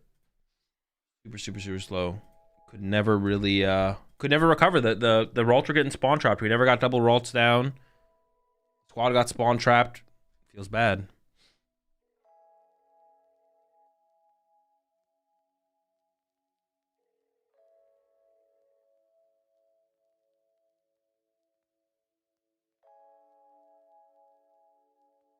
Heal Mew from Pult range? Oh, if we had healed third. Oh, wait, yeah. If we had used Monkey Door. No, because there was still the Dusclops. So we still would have lost because of the Dusclops. But of course, they don't know that the Dusclops is happening. So, I mean, yeah, that was a mistake. It wouldn't have changed the outcome, though, right? Because the Dusclops was there.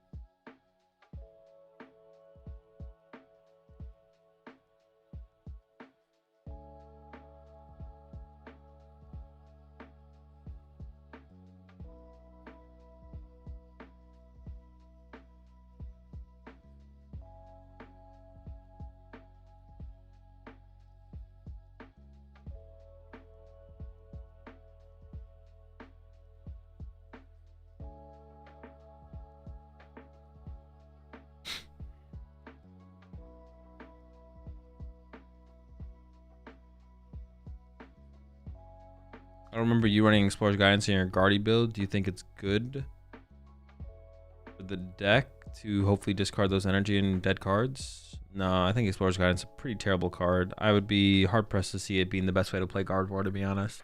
The card's absolutely awful. There is some synergy with what Gardevoir is trying to accomplish, but I don't know. The card is just so bad. I don't know. It seems. I'm hard pressed to believe that that's the correct way to play Garvos to include such a terrible card. If you ever want to commentate official events, I'd be down for it. It's not something I'm like is like a goal of mine, but I don't know. Yeah, I'm not really pressed to want to do it. I'd much rather do like live watch parties at events. Like I'd rather like be on site at events with like a setup, doing a watch party and being able to like bring on players and interview them throughout the tournament than actually commentate like do official commentating. But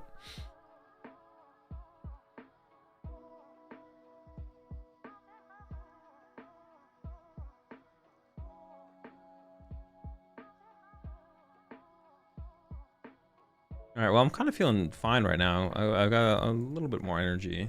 Hopefully I have enough energy to close this out. We'll see. Got a couple top 4 rounds coming up. And then we should have the finals after that. Three matches left.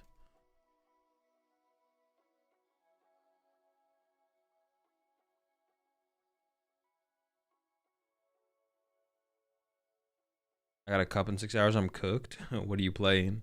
Will we be getting a Nintendo Switch 2? Yeah, probably. It depends. Like, what is the expected performance increase over a Nintendo Switch?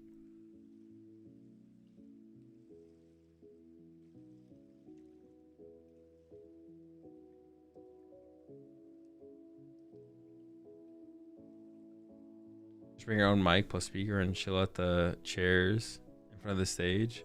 Crush some bush lights with the homies.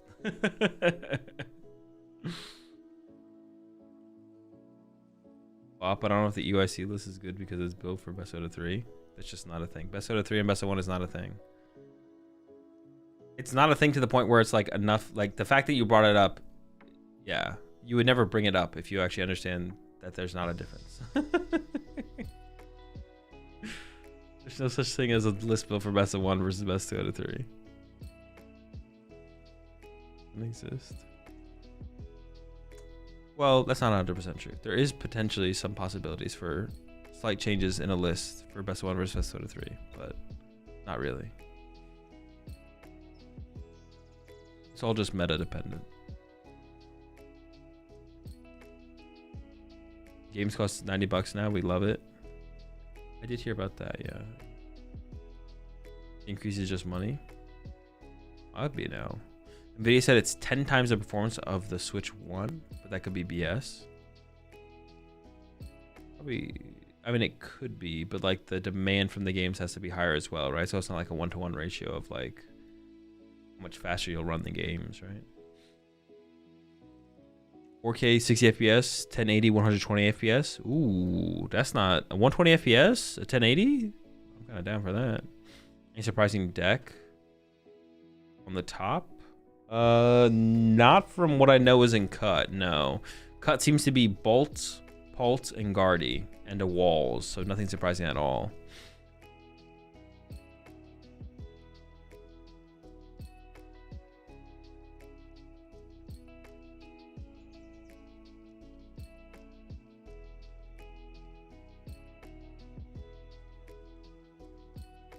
Don't we see that in like Japan lists using double Rotom and stuff in previous formats for best of 1?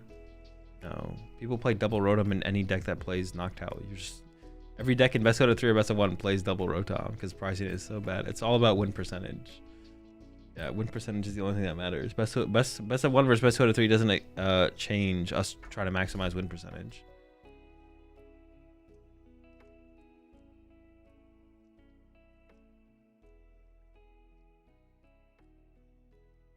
They're meaning Rotom V. Oh, Rotom V? No, I still don't think it changes. They just like playing 2 Rotom V. I think they just like playing 2 Rotom V. I don't think it doesn't change how your deck should look for best of 1 and best out of 3. Are you expecting those 3 decks? Bolt, Guardy, Bolt at Atlanta too? Yeah, for sure. That'll be some of the biggest decks. I don't know how popular Bolt will be. But Guardian Bolt should be fairly popular.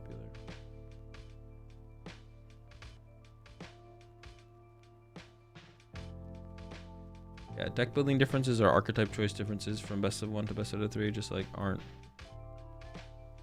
Basically just don't exist, basically, yeah. The only little things that ever come up would be like Stall is better in best out of 3 than best of 1, and Guardy is better in best of 1 than best out of 3, but not to the point where you shouldn't play either of those decks in best of 1 or best out of 3, basically. There is like potentially some deck list changes that probably should happen in best out of 1 versus best out of 3, but it would never, it's like not that big, if ever, that happens. The best 60 cards for an archetype is the best 60 cards in best of 1 and best 60 cards in best out of 3. The only thing that matters is meta.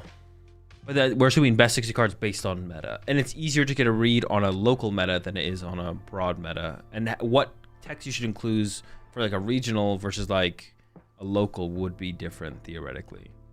It's if you can get a read on the local meta.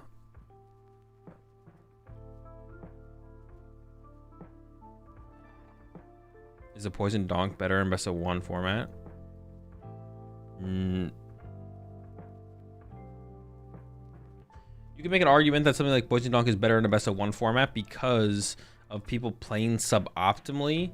Like, if you play against an average player, even if, let's say, Poison Donk is fairly popular in the format, or should be being played around, the average player might not play around it correctly. So game 1, you might be able to donk them even when they had like a better starter basic, or they could have put 2 basics in play. There is like some potential to get an advantage there, to be honest. There's like a little bit of an argument for that, but that's only assuming our opponent misplays. But assuming Poison Donk is something that people should be playing around and we play it to a tournament, we would assume our opponents would always, even in best of 1 or best out of 3, they would be playing appropriately, so it just wouldn't matter. They would open the Monkey Dory over the Ralts or bench double Ralt, stuff like that. All right, they're showing us another top 8 match, I think, here, unless I'm trolling. All right, over pawn. No, it is a top 4 match. Let's go.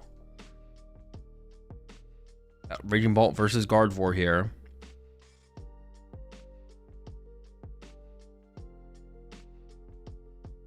How's Terrorbox doing this format? Okay, not great. We saw a little bit of it. It was doing all right.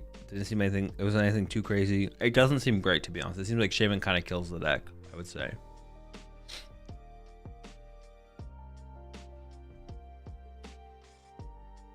Yeah, I know my store has plenty of Dragapult, so I'm playing Terrorbox in the next cup. I wouldn't play it in the regional. I mean, Dragapult's gonna be pretty popular in the regional. That seems like it's still a fine play for that as well. Any advice on Cloth plus DTE final days? Not really, no.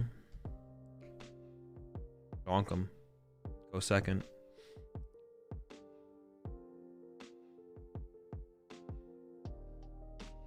He throws Fez. Well, he knows he's up against Guardy, so he knows it's gonna be a little bit slower of a matchup. So he knows he's not getting knocked out super aggressively early on. So depending on what the other cards in the hand were, discarding Fez isn't terrible.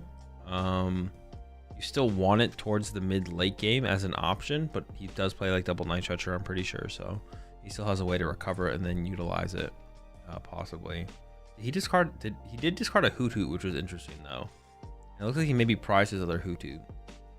I'm curious to know what the hand is, to be honest.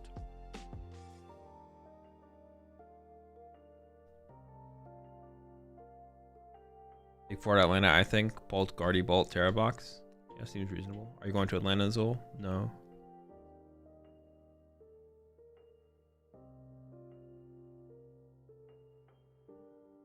Is day 2 share ever predictable? Or is it purely based on day 1 meta share? Depends on what does well from day 1 to day 2. Which can be which you could theoretically predict based on how popular certain decks are day 1, I guess. All right, fan already set up. There's a Night Stretcher to recover the other Hoot Hoot. That's one reason they discard some Pokemon aggressively. And there's the pass. All right, Vessel to begin with here. Gonna go search out some Psychic Energy. I also saw a Artisan in the hand, But you don't love the idea of giving over to the fan Rotom. Especially if you're going into Badoo here. But maybe you just won't go into Badoo here. You could like hide behind a Monkey Dory maybe. It's really necessary to push the fan Rotom here. I guess not, to be honest. You could have just left the Ogerpon in the active with the grass and then attach a fan Rotom pass, right? Yeah, it really isn't, to be honest. Yeah, it's really never necessary, it feels like. I don't know, that is interesting actually now that you mention it.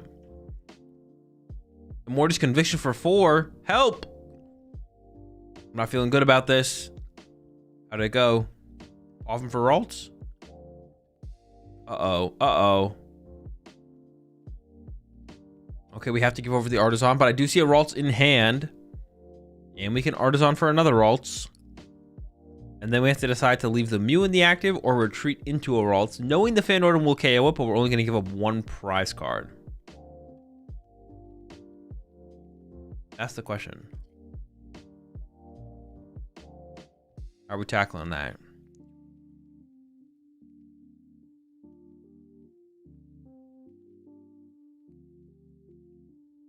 Oh, or are we going Badoo? Badoo, I guess maybe that makes more sense, right? If we're gonna Badoo item lock.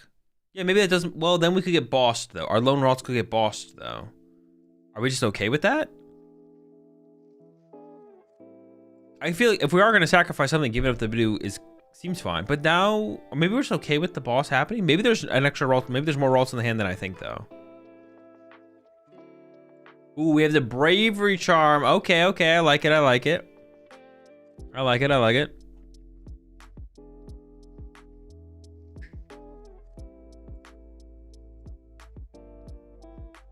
There's a Badoo.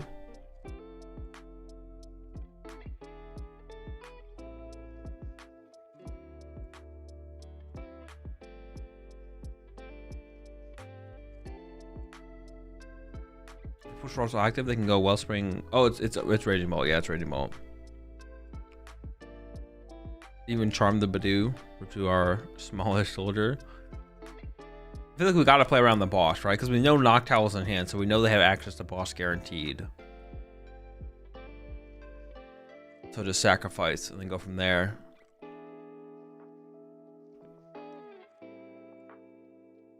Okay, we got a Bolt. Got another Bolt. Got a Jamming Tower. Kind of cooking to be. Oh, we have Jamming Tower boss. The Ralts is dead. Okay, this didn't feel great then. We maybe should have gone double Badoo, to be honest. Or double Ralts, excuse me. Because, yeah, Noctowl for Jamming Tower boss. Right? Like, it's cooked. Alright, up what else to grab. We are item locked. Jamming Tower's in hand. We have boss Jamming Tower. We can KO the lone Ralts.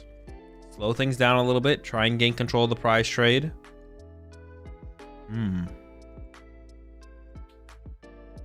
Yeah, seems pretty good to me.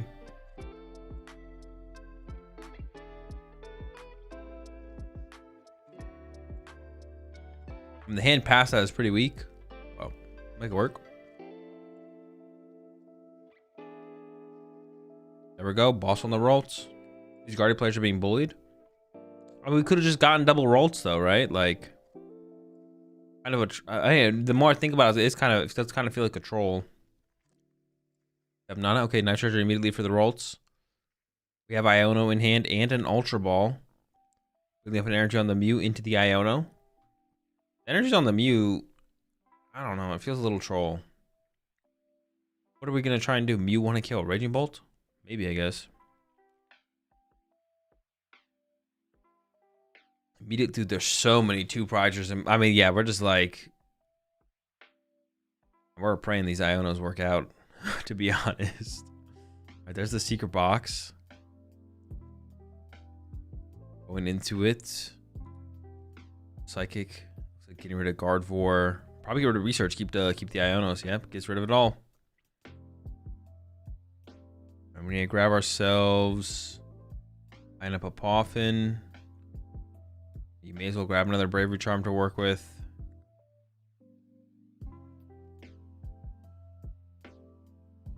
Don't take an Iono. Grab the Conviction. I don't hate that. Oh, so this is just research Iono Morty's Conviction. Okay, okay, interesting. No Arvin, it looks like. I mean, Raging Ball X is actually such a good way to get the energy off of Mew. Yeah, the only thing is we're leaving a 2-prizer in our active, which is like really not good, but you only need to discard 2 energy to KO Ball with Clefairy. Oh, that is true. So I guess it does allow us to build up an attacker that can KO Raging Bolts. It does not involve us having to set up a Guard EX. Okay, I dislike it a little bit less, to be honest. A little bit less. All right, so no Artisan there was grabbed. So we must have prized our other Artisan. So Jamming Tower is going to be in play the rest of the game unless the Raging Bolt player actually bumps it. I wonder if we ever... I assume we're just going to use Badoo here. Badoo here. Did I see Lux Cape? Definitely very possible. We've definitely seen some Lux Capes and Guardies up to this point for sure.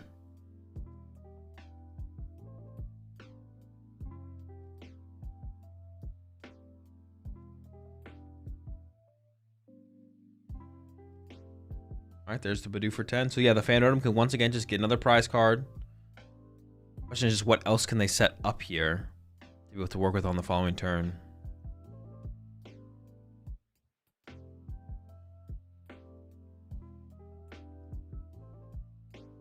Okay, there's a Sada. Only getting a Grass Energy.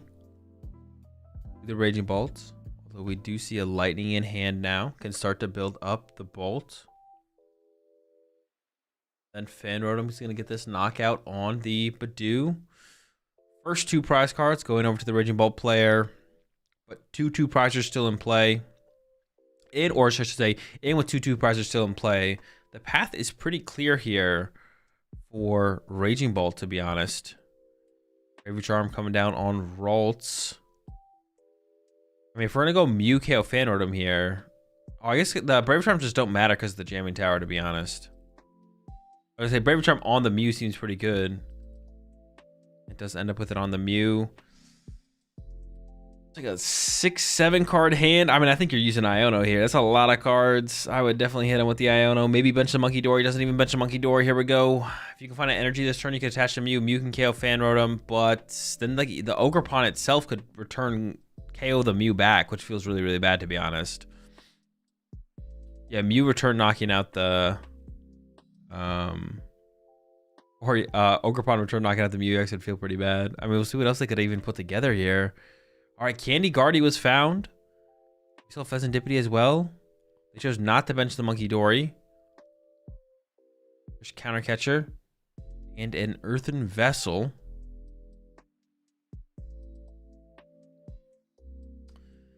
Could Counter Catcher punch? You could Counter Catcher punch an Ogerpon, I guess. Just set it up to be KO'd on the next turn through Monkey Dory and don't draw any prize cards to potentially trigger a Pheasantipity. Although, yeah, and actually in this situation, you don't really want to KO something here if you can avoid it because the Raging Ball player is bench locked here, to be honest. The Raging Ball player is bench locked here, which is interesting. So if you bring up the Ogerpon without any energy on it and just punch it this turn, next turn you can play for Monkey Dory, move damage over to KO it. Candy Guardy, I believe could evolve to the Curly as well, but might not want to do that because it has more HP right now with the... Well, actually it doesn't because of the Jamming Tower. Never mind, I take it back. It might be... You might as well evolve the Ralts, I feel like, to the Curly then.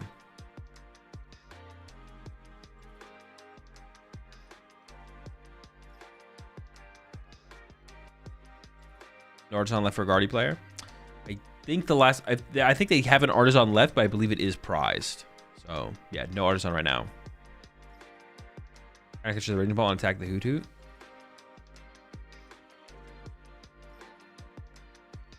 I don't know. Taking a knockout seems so bad. That is actually that is a cute play. That is a cute play for sure. It just seems so bad to KO something. What if you're gonna KO something? KO the Hoot Hoot does seem like the best thing to KO. Yeah, if you're gonna KO something, honestly, KOing the Hoot Hoot does seem like the best thing to KO. And there we go. Remove the Hoot Hoot from play. See how it goes. Off return. Decent amount of cards in hand. I do see a Sada in there. Ogerpon bites the dust here off the vessel. We can get a fighting energy, so we could attack with our own Raging Bolt here. We are only hitting for 90 damage, so it would only be able to KO the Ralts off the bench, which does seem fine here, though. Just KO the Ralts for turn. Yeah, not bad. I'm okay with that.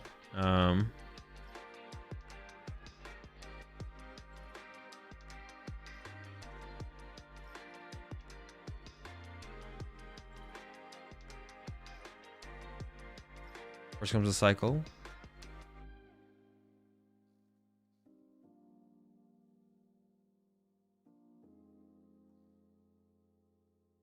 Ada in hand as well. This looks comebackable for Guardy. Yeah, I think I agree. As long as we can find our Ionos to throw some more hand disruption at them. Maybe not this next turn, but the turn after or something like that. Yeah, I'm okay with that.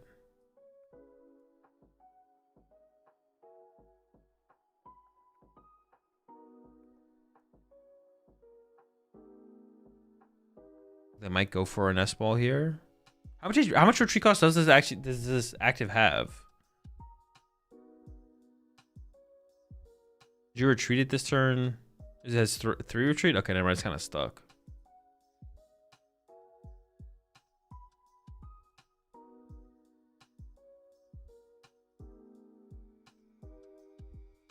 It's gotta just be Snipe KO Ralts here, it looks like.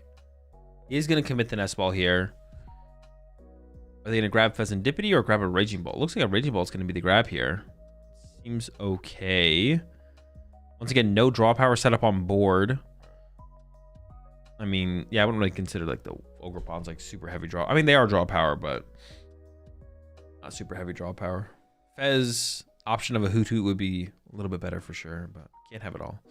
There's a Sada in hand. I don't know if it's getting played here though. I think we might be chilling on the Sada. Though they have Boss in hand. I mean, I guess you could boss Fez and then punch the Ralts, I guess, or something. Just gonna chill. Oh, wait a second.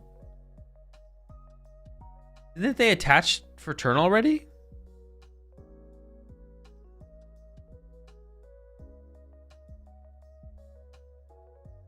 They already attached for turn, though, right? I think they forgot that they attached for turn, and they think they can attach for turn. I literally think they're about to try and attach for turn here to knock out the Mew.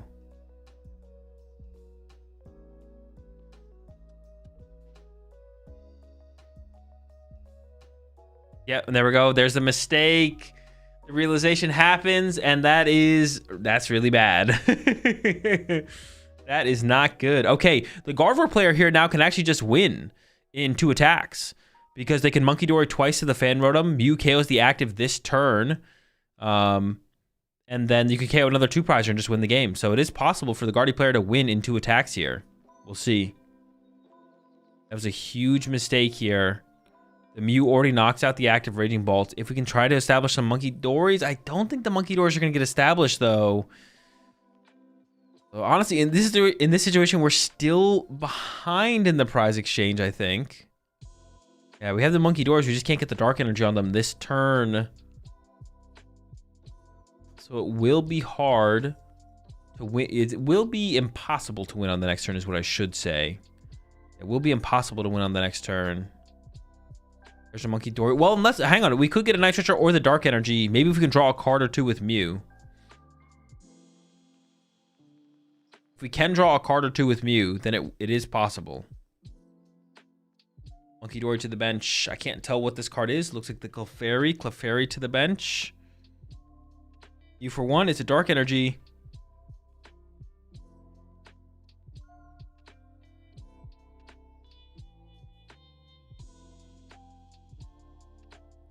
Alright, an energy to the Gardevoir EX.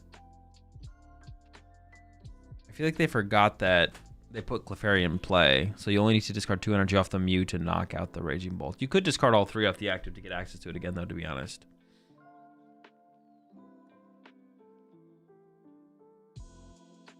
Okay, actually, I don't hate this. Valuing keeping the energy on the Mew just in case the Guardy gets KO'd.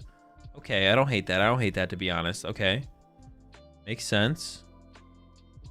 Our Phantom push to the active. 4 prize cards left here on the Raging Bolt side. If we get a KO on the Mew this turn, we just need a 2 prize knockout on the Pheasant Deputy or the Clefairy to close it out. They have to get there, though. And actually, well, the Ogerpon KOs the Mew here, actually, right? With just 1 more Grass Energy.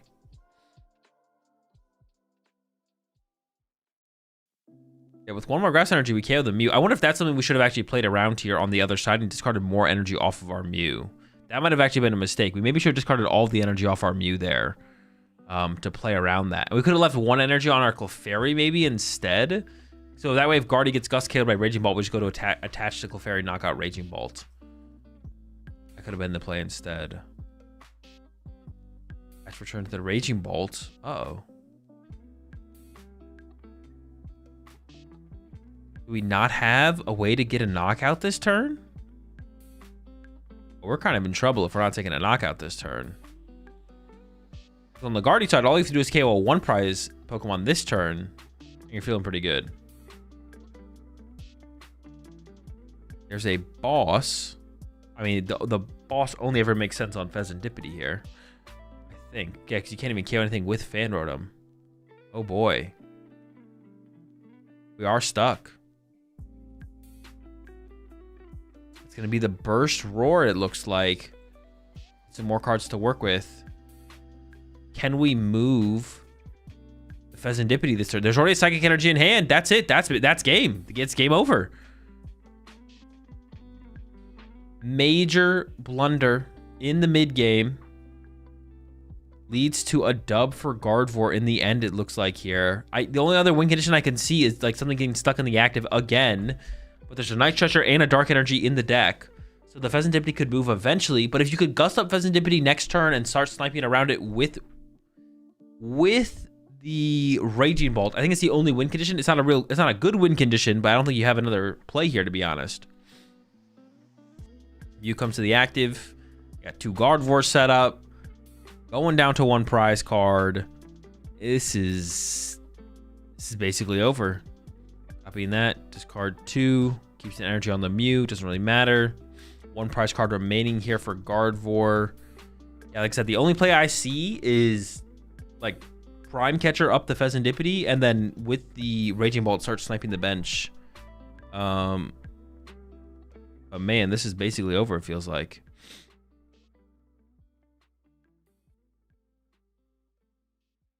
You can just Monkey Door for game, right? There's only 2 on the Fan Rotom. There's only 2 damn chairs on the Fan Rotom, so you'd be 2 Monkey Doors away. And we don't even have the Dark Energy established yet. But theoretically, in a couple turns, it might work.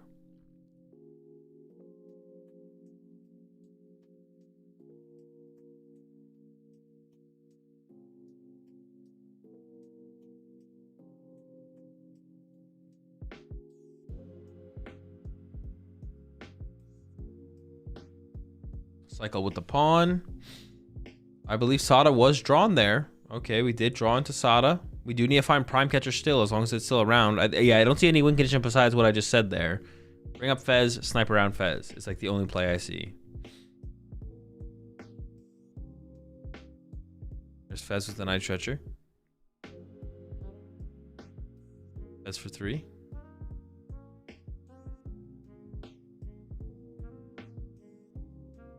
There's an Iono. You could go for Iono Prime this turn and then start sniping next turn, I guess. That would be a play as well.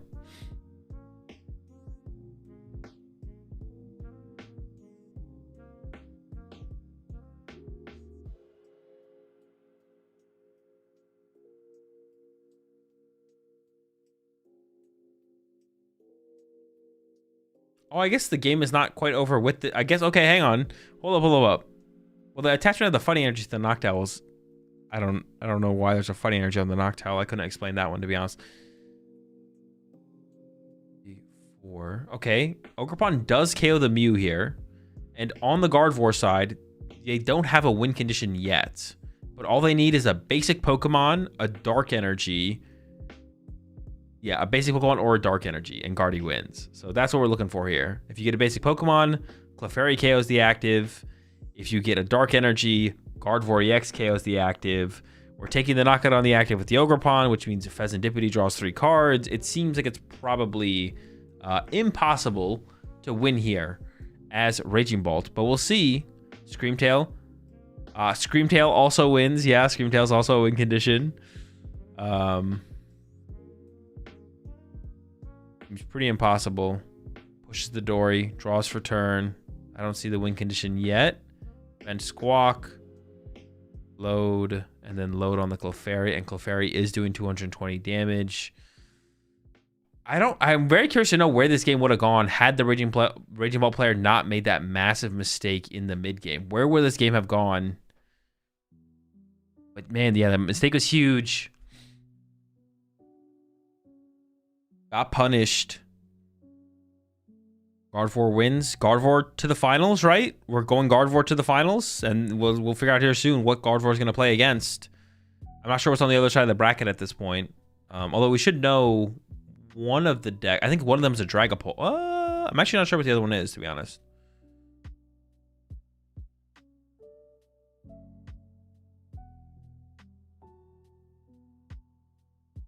What was a mistake? He didn't submit ADPization as his deck of choice for some reason.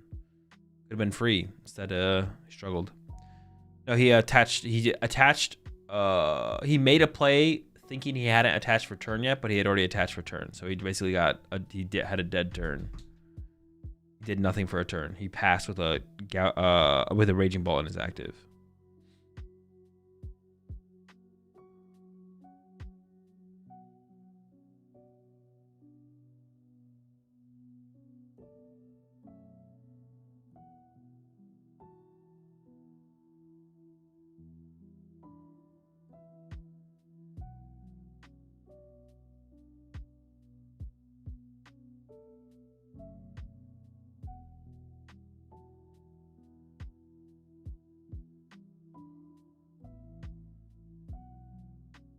This is Heatwave Arena meta, right? This is Heatwave Arena meta, yes. Heatwave, no Team Rockets yet, but coming soon.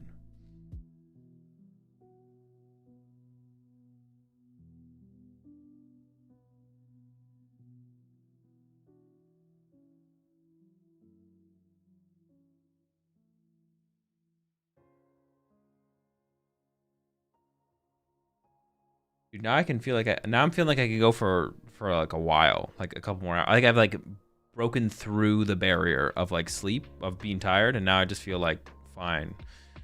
Obviously, like I am overall tired, but like I broke through the barrier or whatever. Second top 4. Yep, they're gonna show second top 4 next, and then we'll get to the finals. Got a second wind. Yeah, second wind type of deal.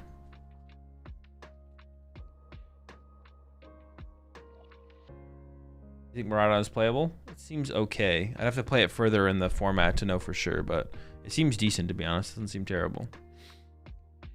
Iron Hands is still pretty good. Morning Olive, been at work all night. Has Typhlosion done anything this tournament? Nope. It has done nothing. You like something kitchen? I have no idea what that is, Typhlosion. In a heavy guardian meta, seems like a good choice. Yeah.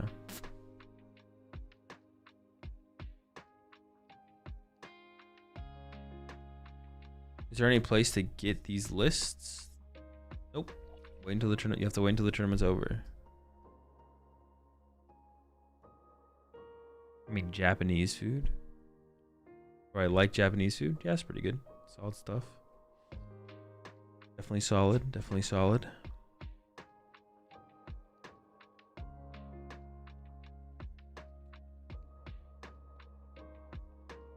Yeah, the top 16 list will be available on Limitless afterwards. Other lists besides that, I'm not sure where you would go. Maybe Pokebook, but definitely food, definitely edible. Yeah, definitely food, definitely edible. Very good.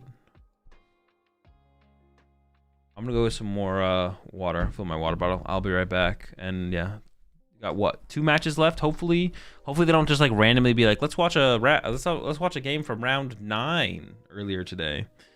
So second top 4 match coming up, and then finals after that. We know one of our finalists, Guardvor, just took down the Raging Bolt.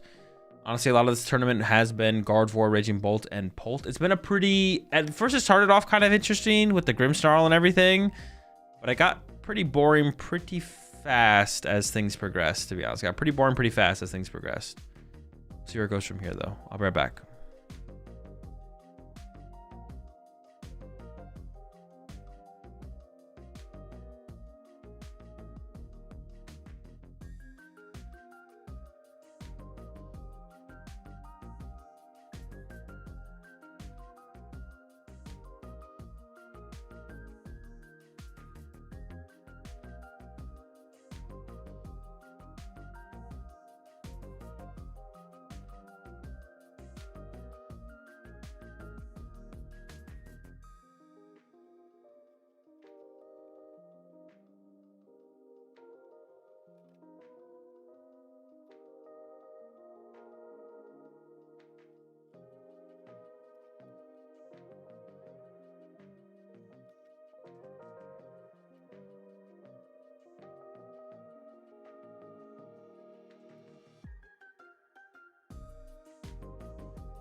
Man, they're already deep into this one. What the heck? Ooh, it's not looking good for Guardy at all. It's looking pretty good for Dragapult here.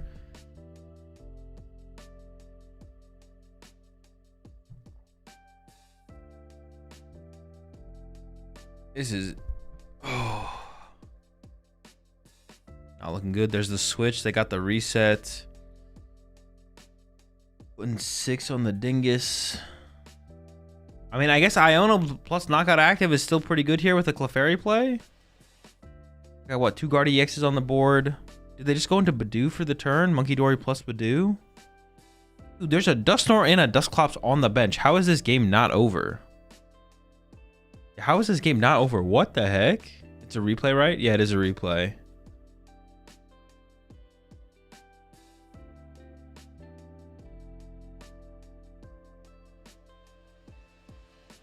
Man, they're trying to get to the finals too. They're like, bro, we've been here for, wait, how long have we been? 10 hours?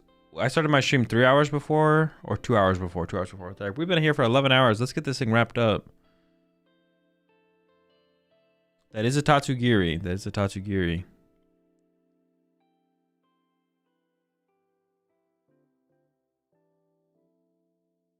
It seems like an impossible win for Guardy at this point, to be honest.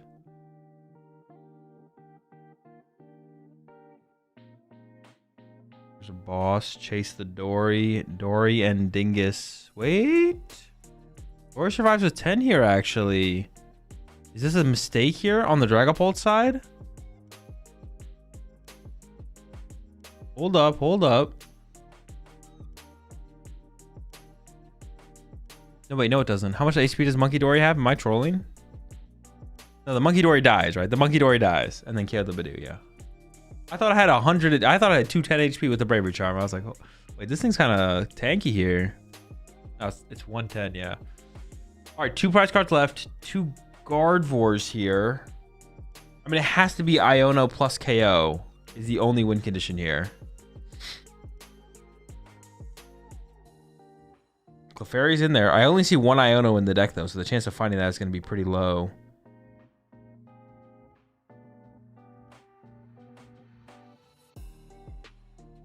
Mew in the hand gives you a chance. Maybe find that Iono. Immediately into the research. Yeah, that's game. There's no way. There's just no... I mean, Dusclops Dusknoir literally wins the game by KOing the Mew off the bench right now. So finals, Dragapult versus Gardevoir?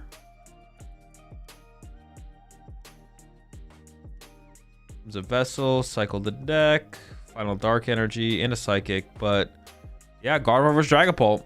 Into the finals, we see... I think it's the second Gardevoir we've seen him take down on the... Maybe not, actually. I'm not sure.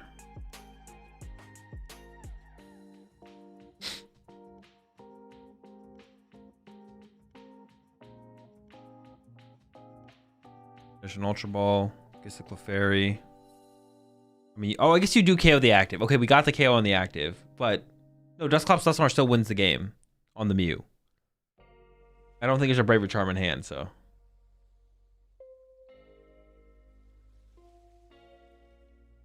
Okay. That saves us. Bravery Charm to the Mew.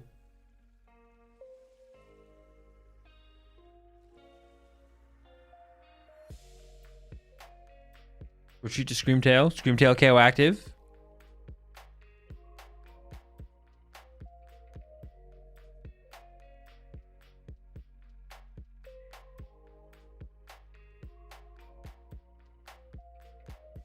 Oh, I feel like leaving Gardevoir inactive isn't... Actually, it just doesn't matter, man. Oh, it just doesn't matter. You KO active, KO Clop. Yeah, there it is. Yeah. Oh yeah. Well, oh, he didn't even attach the Bravery Charm. He drew the Bravery Charm and just didn't attach it to the Mew. I don't think it would have mattered, but he just didn't do it. He literally had Bravery Charm from Mew and just didn't put it on the Mew. The Dragapult player needed the Dragapult player wins with a Night Stretcher, an attacking Dragapult. Like there's like a billion things he could have won with, so it doesn't really matter. But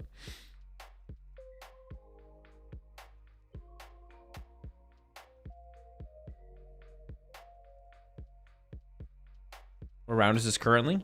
Finals. We're headed to the finals. That's the next round.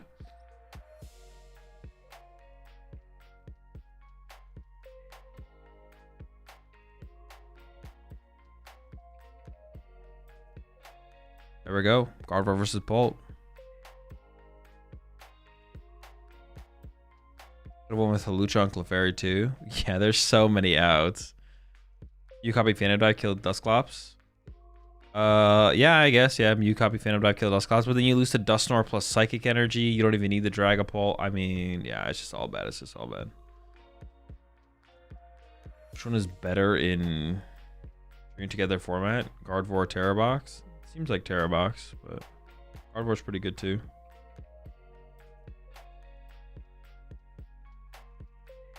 Finals is Raging Bolt versus Dragapult? No, Gardevoir versus Dragapult.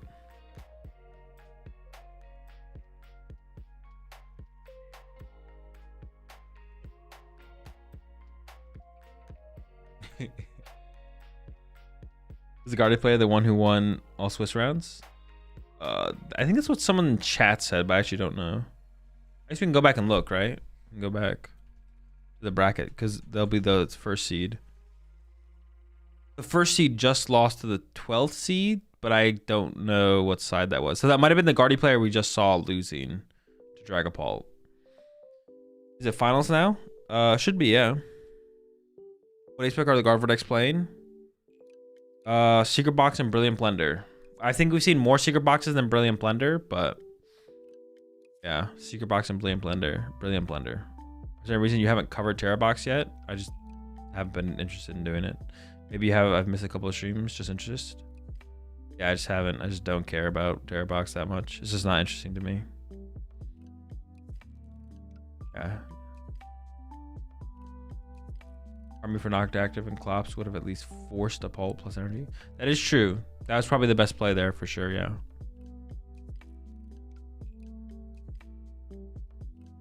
Final best of 3? Nope. Finals is best of 1. They do it different over in Japan. What's your ranking in our current format between Pult and Gardevoir, Bolt, and Terrapago's Boof? What's your ranking in our format between Pult, Gardevoir, Bolt, Terrapago's Boof? Pult's better than the others. Got any pets other than plushies over there? Yeah, I got a couple cats. Well, Lorelai has a couple cats. I take no ownership. Not my cats. Also, we have like a, well, we don't have a cat, but there's like a stray cat who's been hanging out around our place. He's like best friends with Nugget. Nugget's one of our cats. Like, yeah.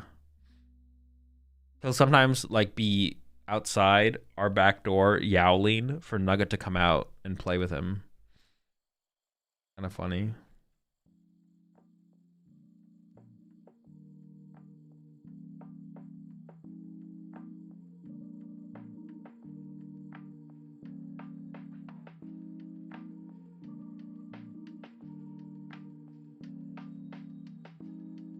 Nugget named after the Pokemon item? No.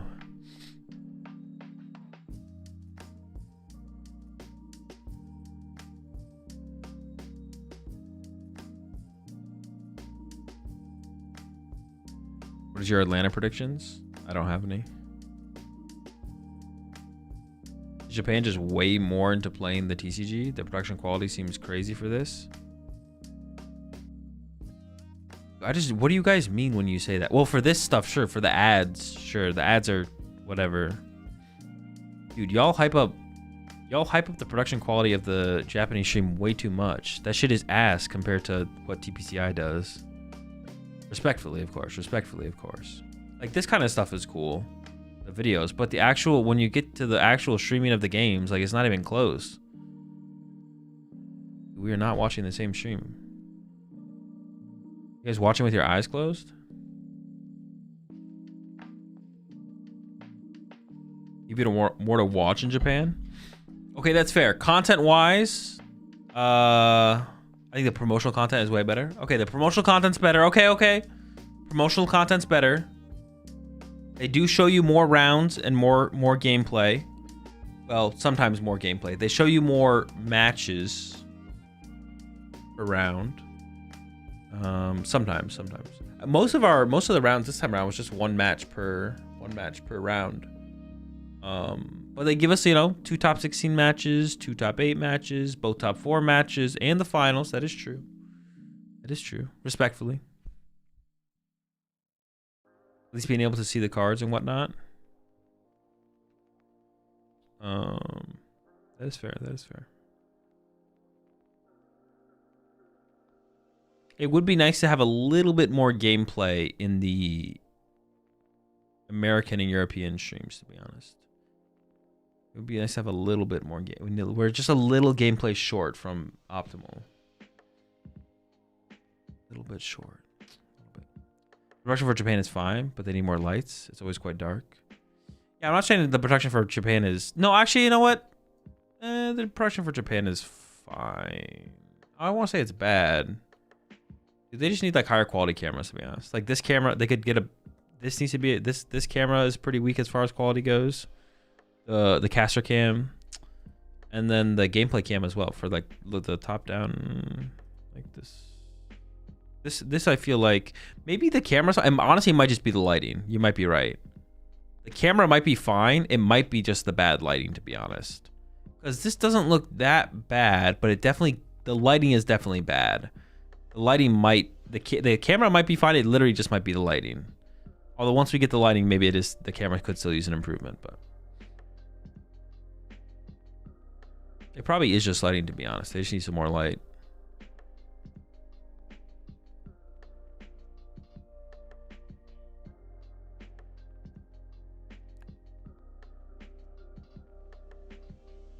max ready cards that mess up the lighting. Ooh, too shiny, too shiny.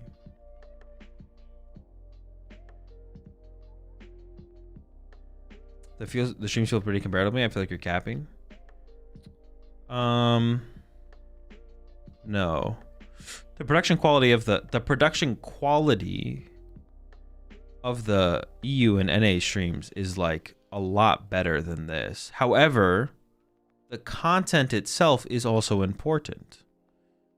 I mean, someone mentioned like the promotional content, you know, you go to whatever this. I agree. The promotional content, like this stuff, this kind of stuff, you know, it's a little bit more involved than what they show. Although I say that, but then they do have things like the little like interview segments with like players and stuff at the regionals. That stuff's decent.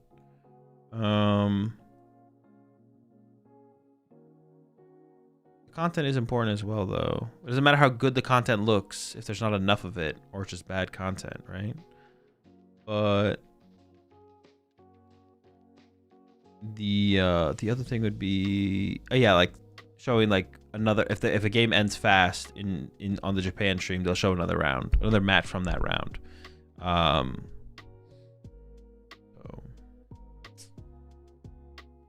yeah. Man, I literally fell asleep for hours, woke up and you're still cooking. Still going. One last match left. Yo, congrats on the dub as well. Recently smart. Not sure how Japanese casters are, but AoE streams feel more new player viewer friendly. Yeah, I have no idea either.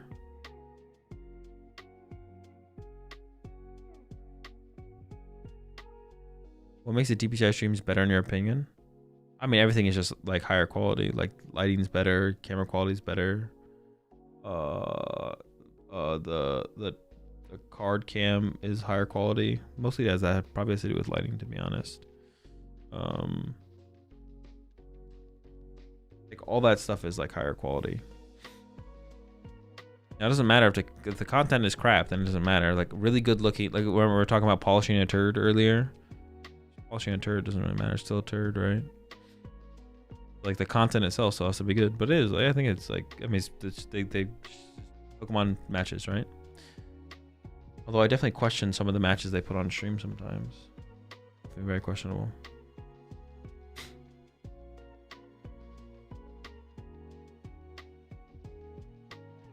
Overlay the transitions, the handling, dead time, empty time. Yeah, exactly. It's just, it is definitely just higher. Although it'd be nice to get a little bit more gameplay. I think it's the one thing that Japan does for their streams better for sure is they put more gameplay on. They show you more gameplay. It'd be nice to have a little bit more gameplay in the NA and EU regions for sure. If it's a little bit more gameplay, and then yeah, they just need like a secondary table, a secondary setup. That if the first round ends fast, then they can just cut to the secondary table if it's still playing, and if it's not, go to like game 3, like record game 3 and then put on game 3.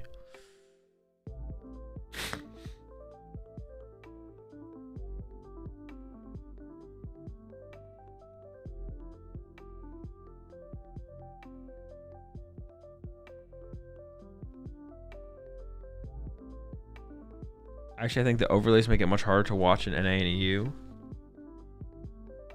Well, NA maybe, but the EU overlay is like literally nothing. The EU overlay is less cluttered than the Japan overlay. But I agree. I don't like the NA overlay either. I don't like the whole not interactive, but like super detailed breakdown stuff. I don't like. I think it's too much. I like the way that the EU regionals look. The old overlay that the EU regionals still use.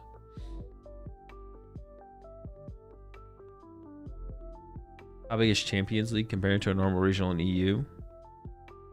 It's a lot bigger in terms of players, but like they play in best of 1, so it's kind of Mickey. Like this event probably had 5,000 players, and then like the regionals in Europe get like what, like 2,000. The biggest ones get like 2,000. But I mean, the ones in Europe, like the ones in North, some of them in North America could be a little bit bigger. Like Atlanta's going to be the biggest regional of all time, probably, I think, coming up. It's going to be like over 3K, but I think Atlanta capped. So if Atlanta didn't cap, we could get like, you can maybe push for like 4,000. We'll see. How many players do we have at the UIC? We had a lot of UIC, right? You appreciate the prime sub there. Rafa.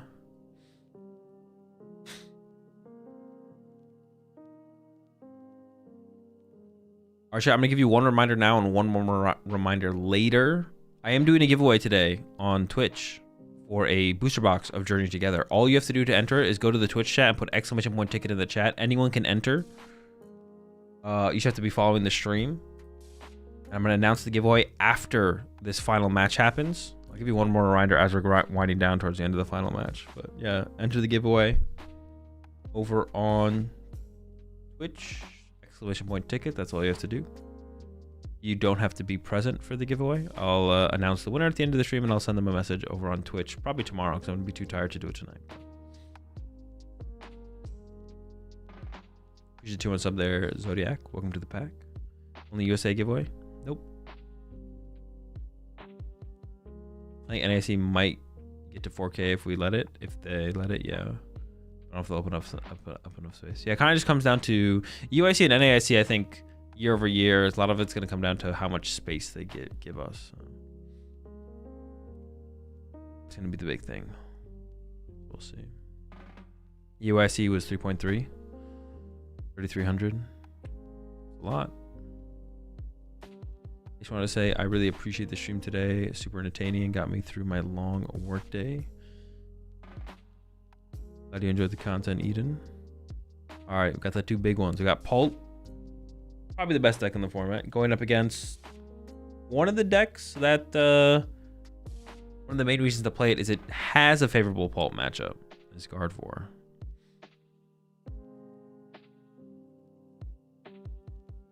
There's the prime sub there, Joga. This is by far the biggest TCG regional. Yes. What do you mean, Atlanta or what we're watching right now?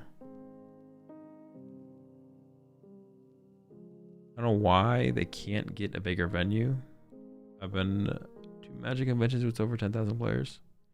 I mean, they can. They just don't want to over. It's like a balance. They're not trying to get way more space than they can fill. They're trying to like get a big enough venue that sells out.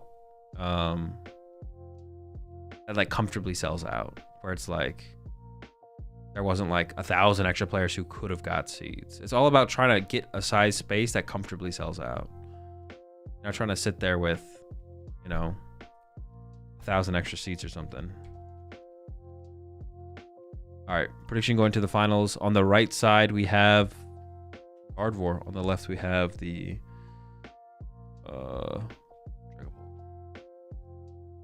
and they get the venues like way in advance as well. So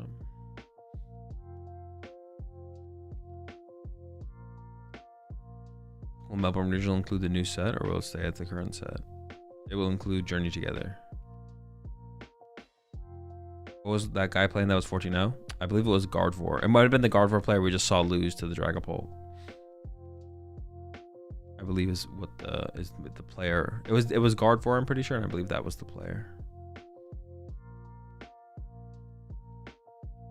Right, I assume going second is what you're trying to do in this matchup. You can just Badoo cheese. Dude, imagine we just see someone get dogged. like a Ralts KOs a lone Badoo or something. Incredible gameplay. I'm excited for it. Ooh, 3 Psychics prize? Probably not a huge deal. Double Poffin prized. We'll see, we'll see.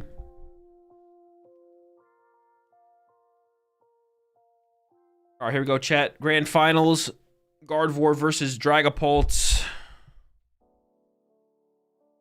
I do think it is Gardevoir favored. Not by a whole ton, though. And we've seen some Dragapults dismantle some Gardevoirs on the way to the finals here. Including the last match that we just saw in top 4. The Dragapult player did beat a Gardevoir to get to the finals. So, definitely possible.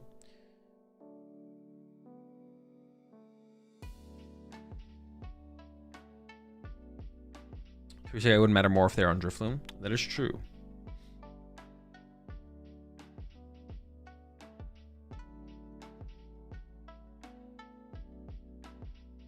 No, the Psychic surprised on the other side. Yeah, the Bolt player did not prize 3 Psychic. That would be terrible. But we do have Gardevoir going first. The Pheasant Dippity start on the other side. Not terrible. Not that big of a deal. Immediately into Vessel, get rid of Psychic. Probably go get a Psychic and a Dark here. I do see a Monkey Dory in the hand, so starting to establish the Dark energy on the Monkey Dory as soon as possible would be good. Of course, we want to try and get a Ralts down this turn as well. Trying to look for that turn 2 Gardevoir. There's a good chance that we get Badooed on the Dragapult side, so then just starting to evolve it up through the Curlia is what we're going to be looking for. Getting a Ralts down would be nice, and ideally, hopefully, we have a Draw Supporter in hand. I do see an Ultra Ball in hand, so that might get played here.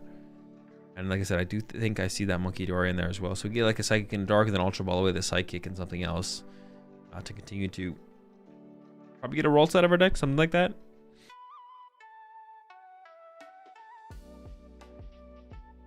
There's an Ultra Ball by Psychic, and looks like Gardevoir might be getting discarded here as well. Okay, and I assume Ralts will be the take here. I'm trying to think of like what else would be worth grabbing, but we see the Ralts getting lined up, which does make sense here.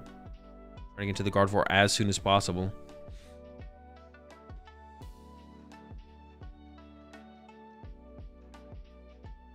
There's that Ralts grab.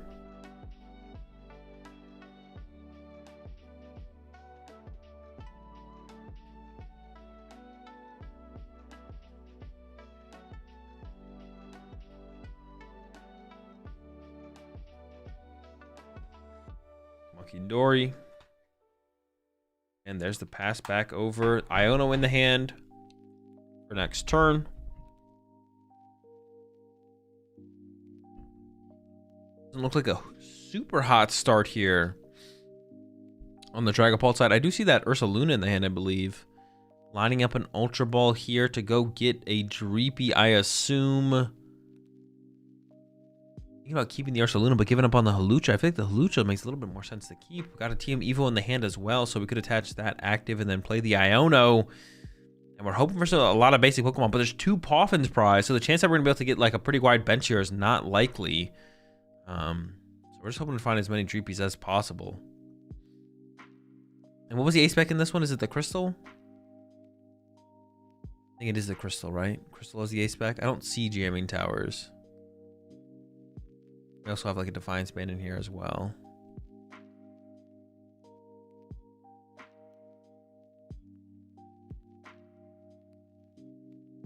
Are there any crazy expensive cards in Japan like how Chromatics were 60? I don't think right now. I assume they learned from their mistake with that as well, probably, and are not going to be doing that anymore. I guess the only thing to think about here, to be honest, is like, do you ever not attach the TM Evo so you can find Rescue Board and then Rescue Board into Badoo yourself? Probably not. You probably just commit the TM Evo active and play for Dracloaks. It is so important, but we'll see.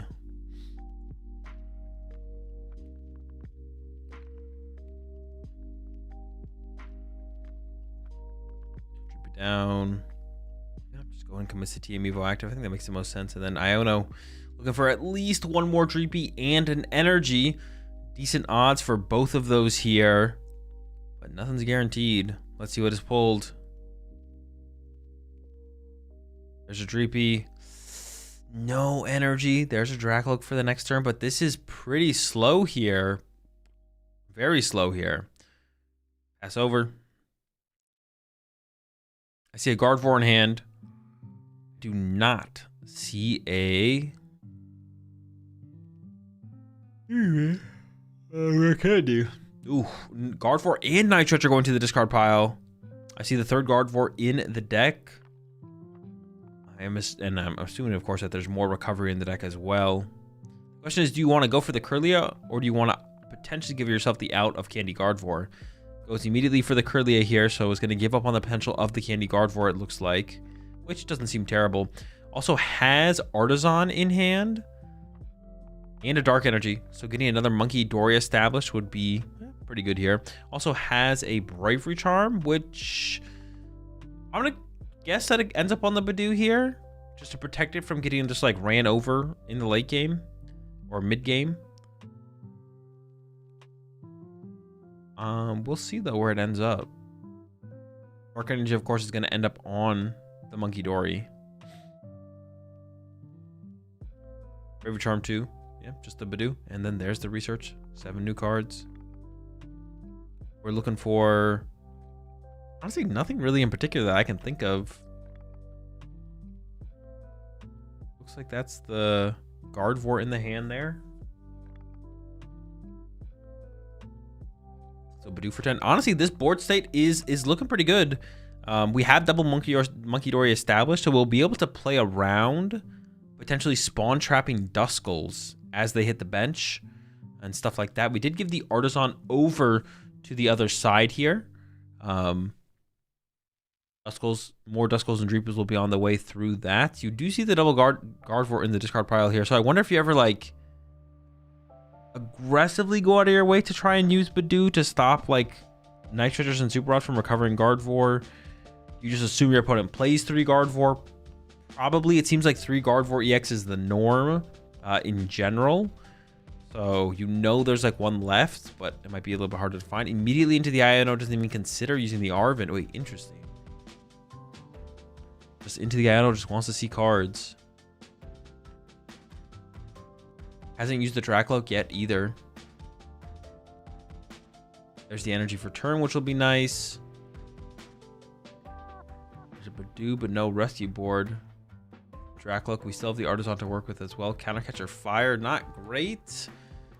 Fire to Dracloak will be fine though. But is this where our Dracloaks start to get kind of spawn trapped potentially? There, we're into the Artisan here. Do we ever go for the Duskull, or do we just commit to more Dreepies here is the question now. Dreepies have been passed by at this point. It looks like Duskull is being eyed up. Yeah, Duskull is found here, put on the bench. The Gardevoir that we just had in our last hand went to the bottom of the deck as well. I guess that's worth mentioning here. We do have the rescue board for the active, so I guess we could Badoo. Oh, yeah, there's the Badoo as well. Honestly, it might be hard to find a Gardevoir EX now at this point. We had a chance to start to be aggressive. Oh, wait, is the Gardevoir EX in hand now? Wait, what was in the other hand then? I thought that was the Gardevoir EX. Unless they play 4 Gardevoir EX. Unless that's not a Gardevoir EX. Into the Artisan. 4 Gardevoir EX would be kind of crazy, to be honest. I don't hate it, though. Yeah, I can't tell what that card is, to be honest.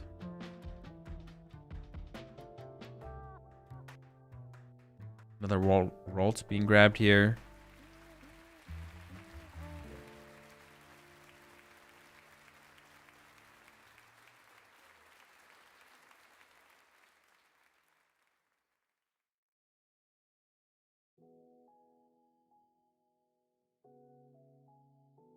All right, well, I assume it's not Gardevoir EX if we're discarding it. It is the Clefairy. Okay, so not even going to put it in play. Just going to discard it. Worry about it later. 2 Night Treasures gone at this point. Another one discarded there with that research. And what do we got? We got the Guardy EX. That feels pretty good. Yeah, how do you go from here? What do you do from here? You could put 3 energy on your Gardevoir. Monkey Dory, 3 damage off the Badoo.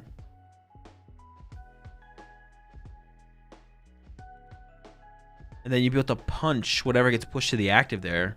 Which I have to imagine is Duskull, but actually I don't even know for sure if it would be a Duskull. You could also, actually, you could KO the Duskull and the Badoo here. You could KO the Badoo. We got 4 on the Gardevoir right now.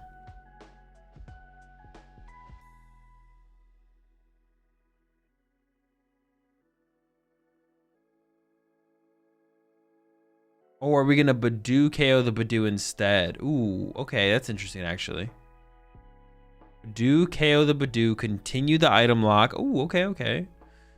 Could have gone for 2 prize cards this turn. Could have gone for 2 prize cards this turn. Instead, maintain the item lock. Just kind of chill out a little bit. Keep our board clear of damage. I don't hate that. I don't hate that. All right, Artisan coming into play here.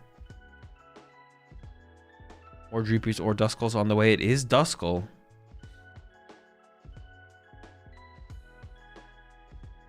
Serendipity is also going to be around to take advantage of. We have no items this turn at all.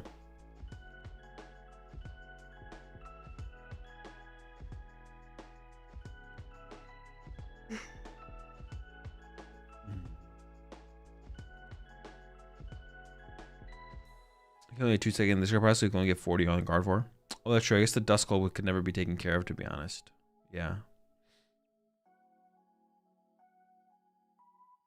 Just got up. I think I was going to the days round 4 when I laid down. Where are we now?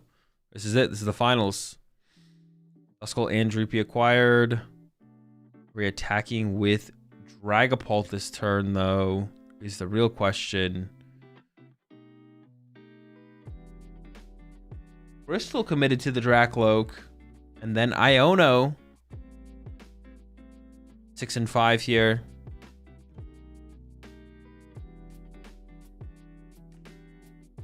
The finals is...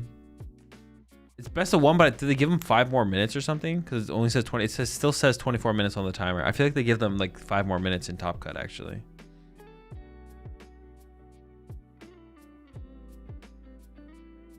There's the Dracloak. There's the Dragapult.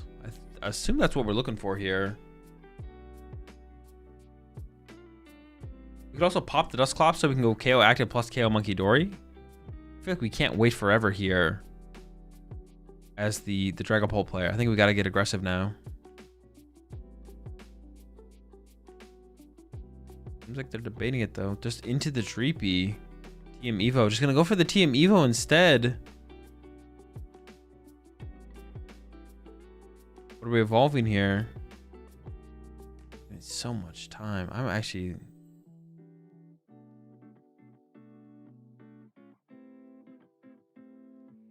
going for a Dusclops and another Dracloak. Okay. They are setting up for like a potentially really, really powerful turn. Just go for a kind of like board wipe. Pop a couple Nors. Maybe a Clops. Maybe a Clops and a Nor. And then Iono plus attack with Dragapult is what they're setting up for here. Which could be pretty... I mean, yeah. I mean, that's how you can try and take over the game. How you can try and make the comeback here. I am curious to see if we just see... I mean, we could just see Badoo go down again. We could just see Badoo again. S-Ball coming in first. What do we even go for here?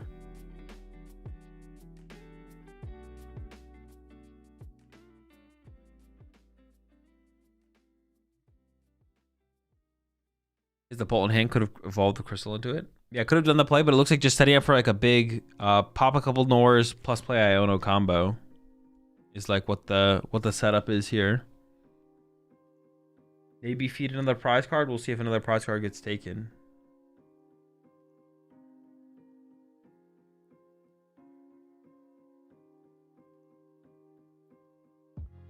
Kill Dracolook with Crystal.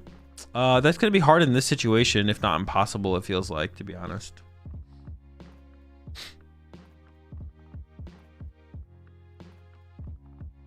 No room. Well, now we put Mew on the bench, so we have no room for Screamtail. And I doubt the Guardy player plays Boss. It seems like no one plays Boss in Guard 4 right now. Bravery Charm here. Thinking about putting it on the Mew. I mean, that seems pretty good to me to throw it on the Mew. Rethinking it a little bit, it looks like. Ends up with it on the Ralt instead. And there's an Iono. Continue to cycle through the deck.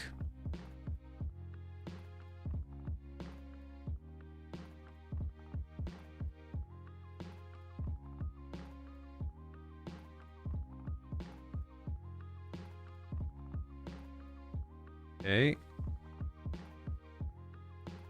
I mean, the question is are we attacking this turn, I guess?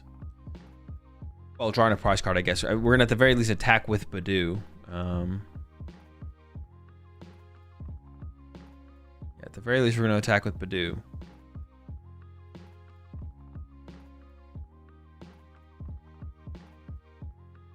Ooh. Okay. Monkey Dory number 1 to move the damage off the Badoo.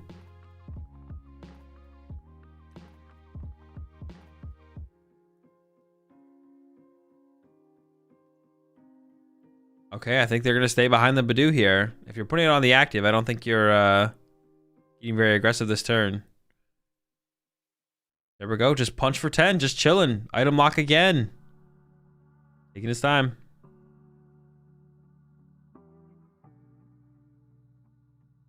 Loke. There's another Loke off the Loke.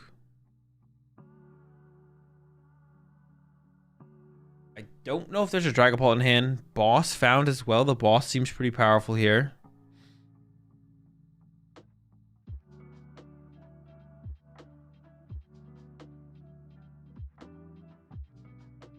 Not sure if they took boss or Tatsugiri there. There's a Dragapult in hand. Evolves the bench one. Has a fire energy in hand as well, so you get attached to the bench Dracloak and then retreat the active Dracloak to the Dragapult and start attacking. The thing is, if we don't attack, what are we? I'm just like curious, what are we waiting for? Like, what is going to be the point where we would start attacking?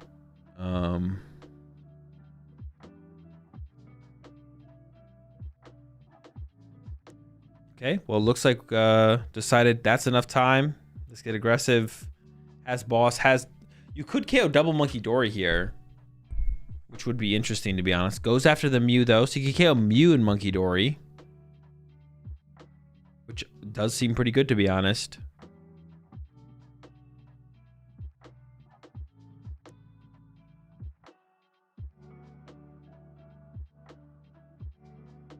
Looks like not going to pop any of the Dusclops here.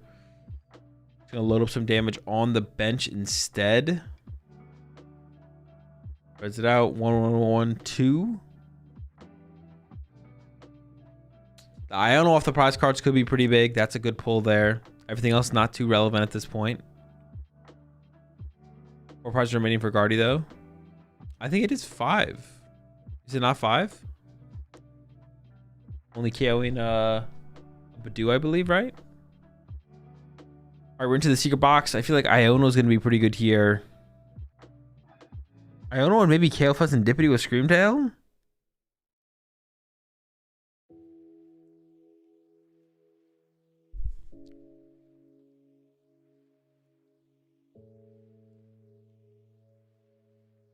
Or has remain for Guardy, though, if he used Dusclops. Oh, okay, okay. I see what you're saying.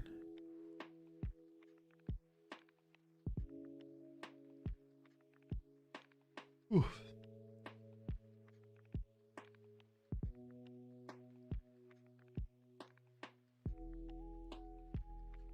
Zengardi, you gotta do it. You need the draw power.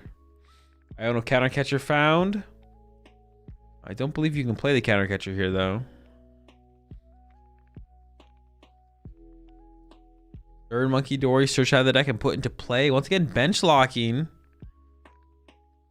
But if we have the dark energy for it, I mean, why not make everything or set up as much as possible is what I mean to say.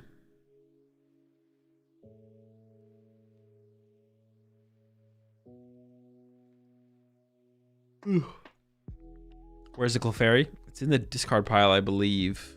There's also 2 Night Stretcher in the discard pile as well, so recovering it might be pretty difficult, to be honest. Going for the counter catcher, goes after the Dusclops before value can be made out of it. But honestly, I feel like you're okay with that as the Dragapult player here, to be honest.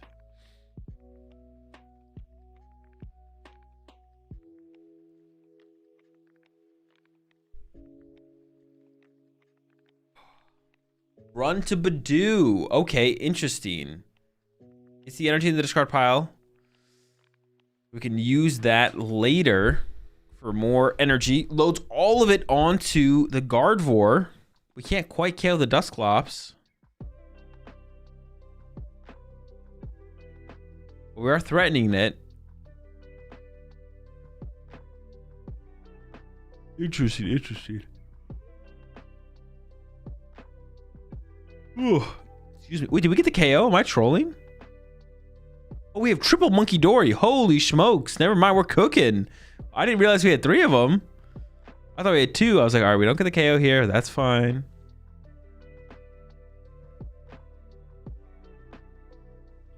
Remove a Dusclops plus item lock. Honestly, that seems pretty good.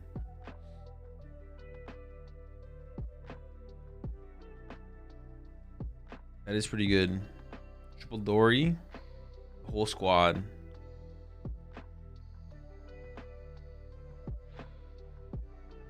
cooked one is Azul. Get some rest, buddy. We're almost done. We're almost done. Gotta finish this final match. Run the giveaway. Go get some sleep. Another Duskull's put on the bench.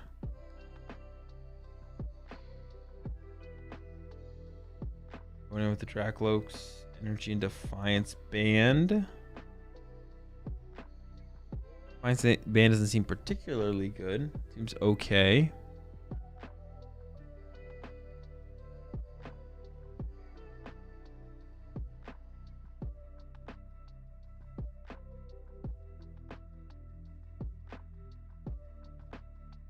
Artisan found, but that's already in play.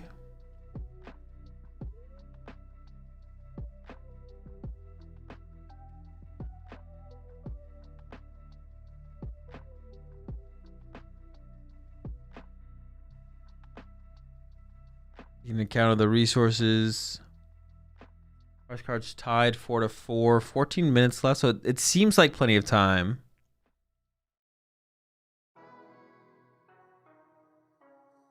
Seems like plenty of time. Seems like plenty of time.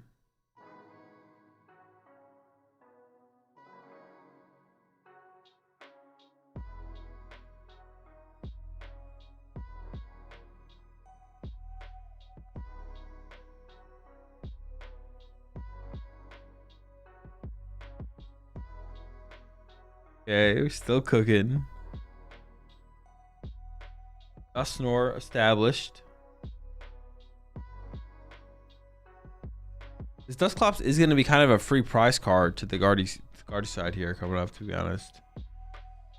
Dracloak established. Is that going to become an evolution? Are we going to evolve it to the Dragapult? Does the Guardy have Super Rod? I'm not sure, actually. He's down 2 Night Stretchers. I don't know about any other Night Stretchers or Super Rod, though.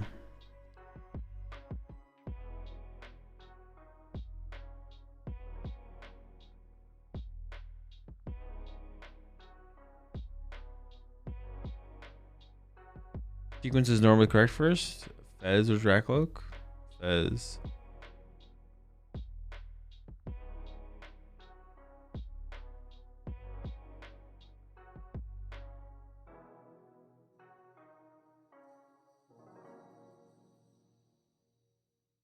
There's some insane cooking going on. Alright, knock out on the Badoo. 3 prize cards remaining. Gotta spread the damage somewhere.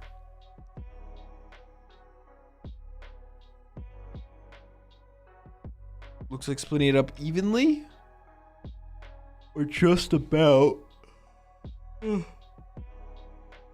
over to the Guard Force side of things. I think this is where you would like to be able to just go Clefairy knockout, I think. I guess you could just win as a Dragon Ball player on the next turn, though, if that happens.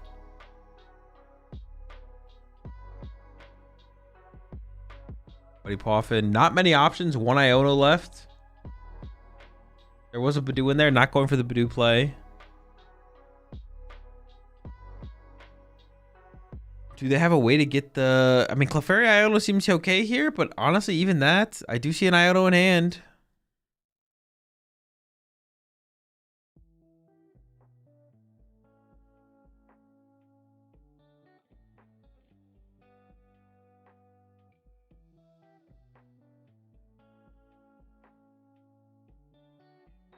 They have the Iona in hand.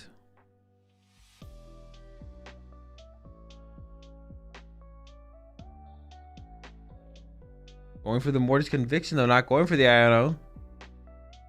I'm 5 cards.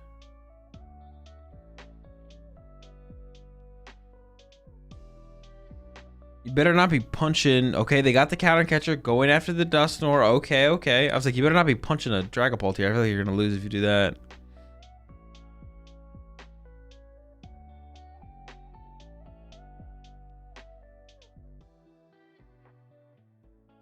So they got the KO on the Duskull on the bench, taking away any Dustnor possibility.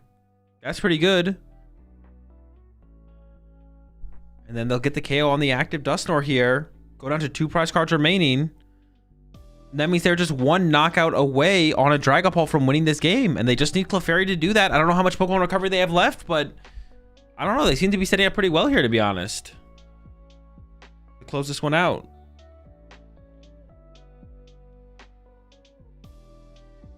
Looks like thinking about playing. If we bench something, though, we're bench locking ourselves. I don't know if we want to bench lock ourselves. There we go. Knock out the Dust Snore. It's been very well played so far, I feel like, on the Gardevoir side. Things are a little bit shaky. A lot of resources burned initially for very little value. But really start to bring it back together here with the cool Badoo Monkey Dory plays. We see here, once again, a counter catcher plus triple Monkey Dory to completely remove the threats of the Duskulls and Dust Snores. No item lock this time around, but you know Dragapult's going to be the thing coming up to match you, but there's nothing else to go with it. It literally is just Dragapult, right? There's no Dusclops, no Dust Snore, nothing else to go with it to make it even more threatening, have like that much bigger of a turn. So now on the Dust Snore side, or on the Dragapult side of things, excuse me, yeah, I think you got to find Iono. You got to Iono, punch the active, hope there's no Clefairy. I think that's like basically all we got here to line up. But this seems pretty tough to deal with for sure at this point. I just have one Stretcher prized. Okay, so the question is, how many Stretcher do they play? Because there's 2 in the discard pile already. There's no Cleffa or Clefairy. The Clefairy's in the deck. No, it plays Clefairy, but the Clefairy got discarded earlier, so we need to recover it here or something like that. Yeah, we need to find the recovery. Otherwise, we can't play for a 1-hit, and we have to play for a multi-hit on a Dragapult.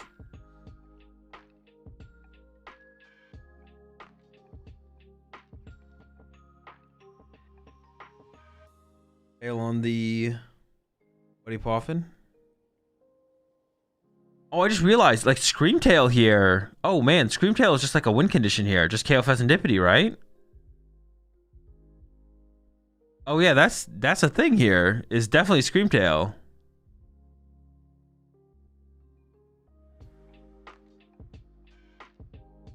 Fez just goes down.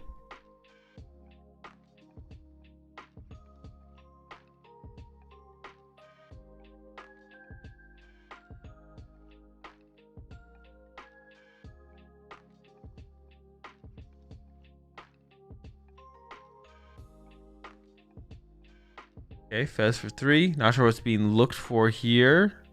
No Iono there. No Iono in hand. Hang on, the Lokes are in. Still no Iono. And final Loke here. These are the last 2 cards we're going to see this turn, I think. No Iono. Counter catcher found. That might be able to be played. I don't see an Iono in the hand. There's a lot of bling in there, though, so it's a little bit hard to tell.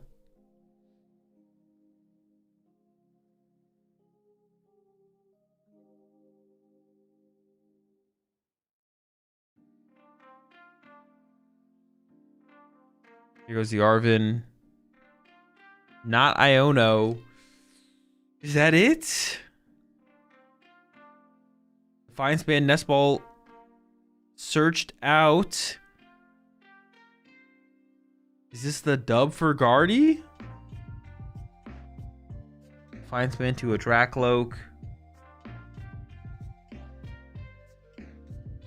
Counter catcher, one of the Monkey Dories up. Retreat knockouts. A double Monkey Dory doesn't KO Dracloak anymore if that was like a threat. Oh, we're gonna KO with the... So Screamtail still works here though, right? Screamtail I think does still work here. Oh, maybe not actually, because how do we get enough damage in play? Screamtail might not actually work here. With Vessel and Nitrogen being the last 2 prize cards. Okay, let's see this. See what can be done here.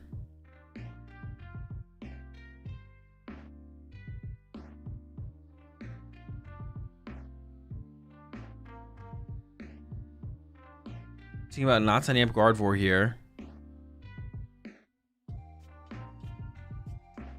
Off return into Badoo. A lot of energy in hand. Vaults to Curlia. Plays 2 Screamtail, 1 is in discard. I don't think he does. I think it's probably just 1. He might not have access to Screamtail then. Maybe he's a little bit tapped with resources here. Attached to Curlia for turn. We have no psychic energy in our discard pile, though, to retreat the active. I think that feels like a mistake here. I don't believe we have psychic energy in our discard pile right here. So we're gonna have to lose a dark energy to move this? That doesn't seem very good.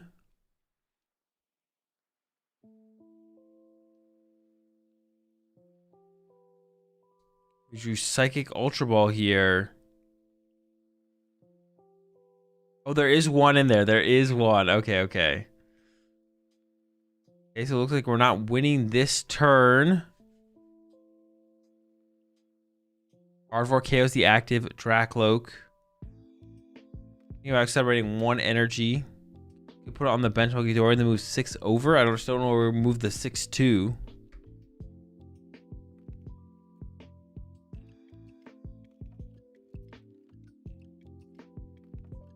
Moves 3 onto the bench, Dracloak. More onto the bench, Dracloak. There's a knock on the active. But honestly, this doesn't seem like... Did we get the Night Stretcher off the prize cards is a question actually here that I have. Yeah, what did we get off the prize cards there? If it's Night Stretcher, I'm feeling pretty good, I feel like. Alright, Fets for 3. We need to find Iono here, I feel like. There's the Iono. That's big, I feel like. Drop the hand. We got our Dragapult set up. It all comes down to, was the Night Stretcher pulled off the prize cards? And now, can they find the Night Stretcher on this next turn? Oh, and also, can we evolve our benched Dracloak to Dragapult? I can't forget that. And the answer is yes, the Dracloak does have a Dragapult to go with it.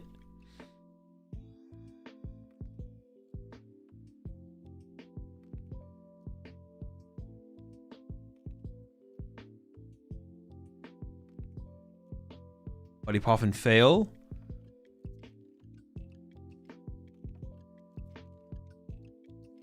Loke. Goes for a Nest Ball. Plays the Nest Ball. Nothing to grab. So it's going to evolve to Dragapult and play Iono. But even at that point, we need our own boss. Okay, there's the Iono.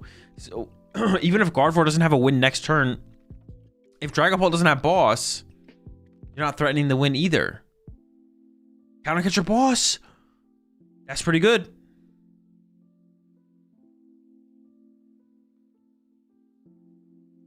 You could counter catch your KO. Just goes for the punch. 2-2-2. But now we drew counter catcher and boss. If they have Iono,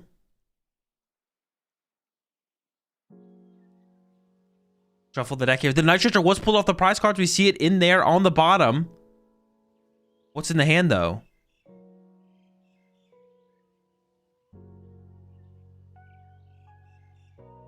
Squawkabilly, rare candy. That's it. That's game. Oh, we get confused with the Monkey Dory. Hold up. The Monkey Dory confusion is on the way. And we don't have it out to the confusion here on the other side.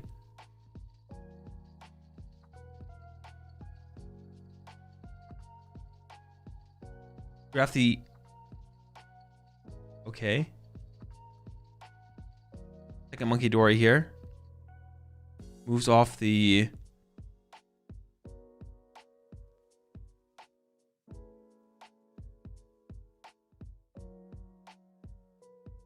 Bench Curly to the active. So you got 50 on the active here. Here's the punch, 110. Have game next turn to KO anything on the board. Anything dies on the board here to the Gardevoir. 2 Gust effects in hand for Dragapult, and that is it. Does it literally just come down to a confusion flip? I think it literally comes down to a confusion flip here. But we don't know what the third card is. We don't know what the top deck was.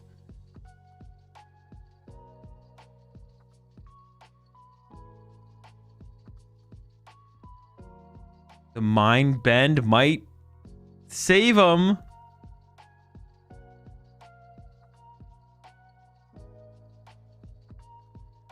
Goes into the Artisan.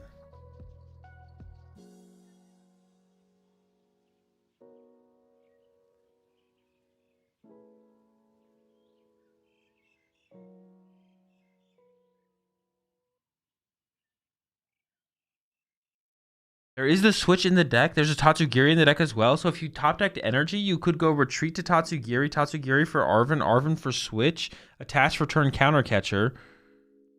This goes for the Dreepy.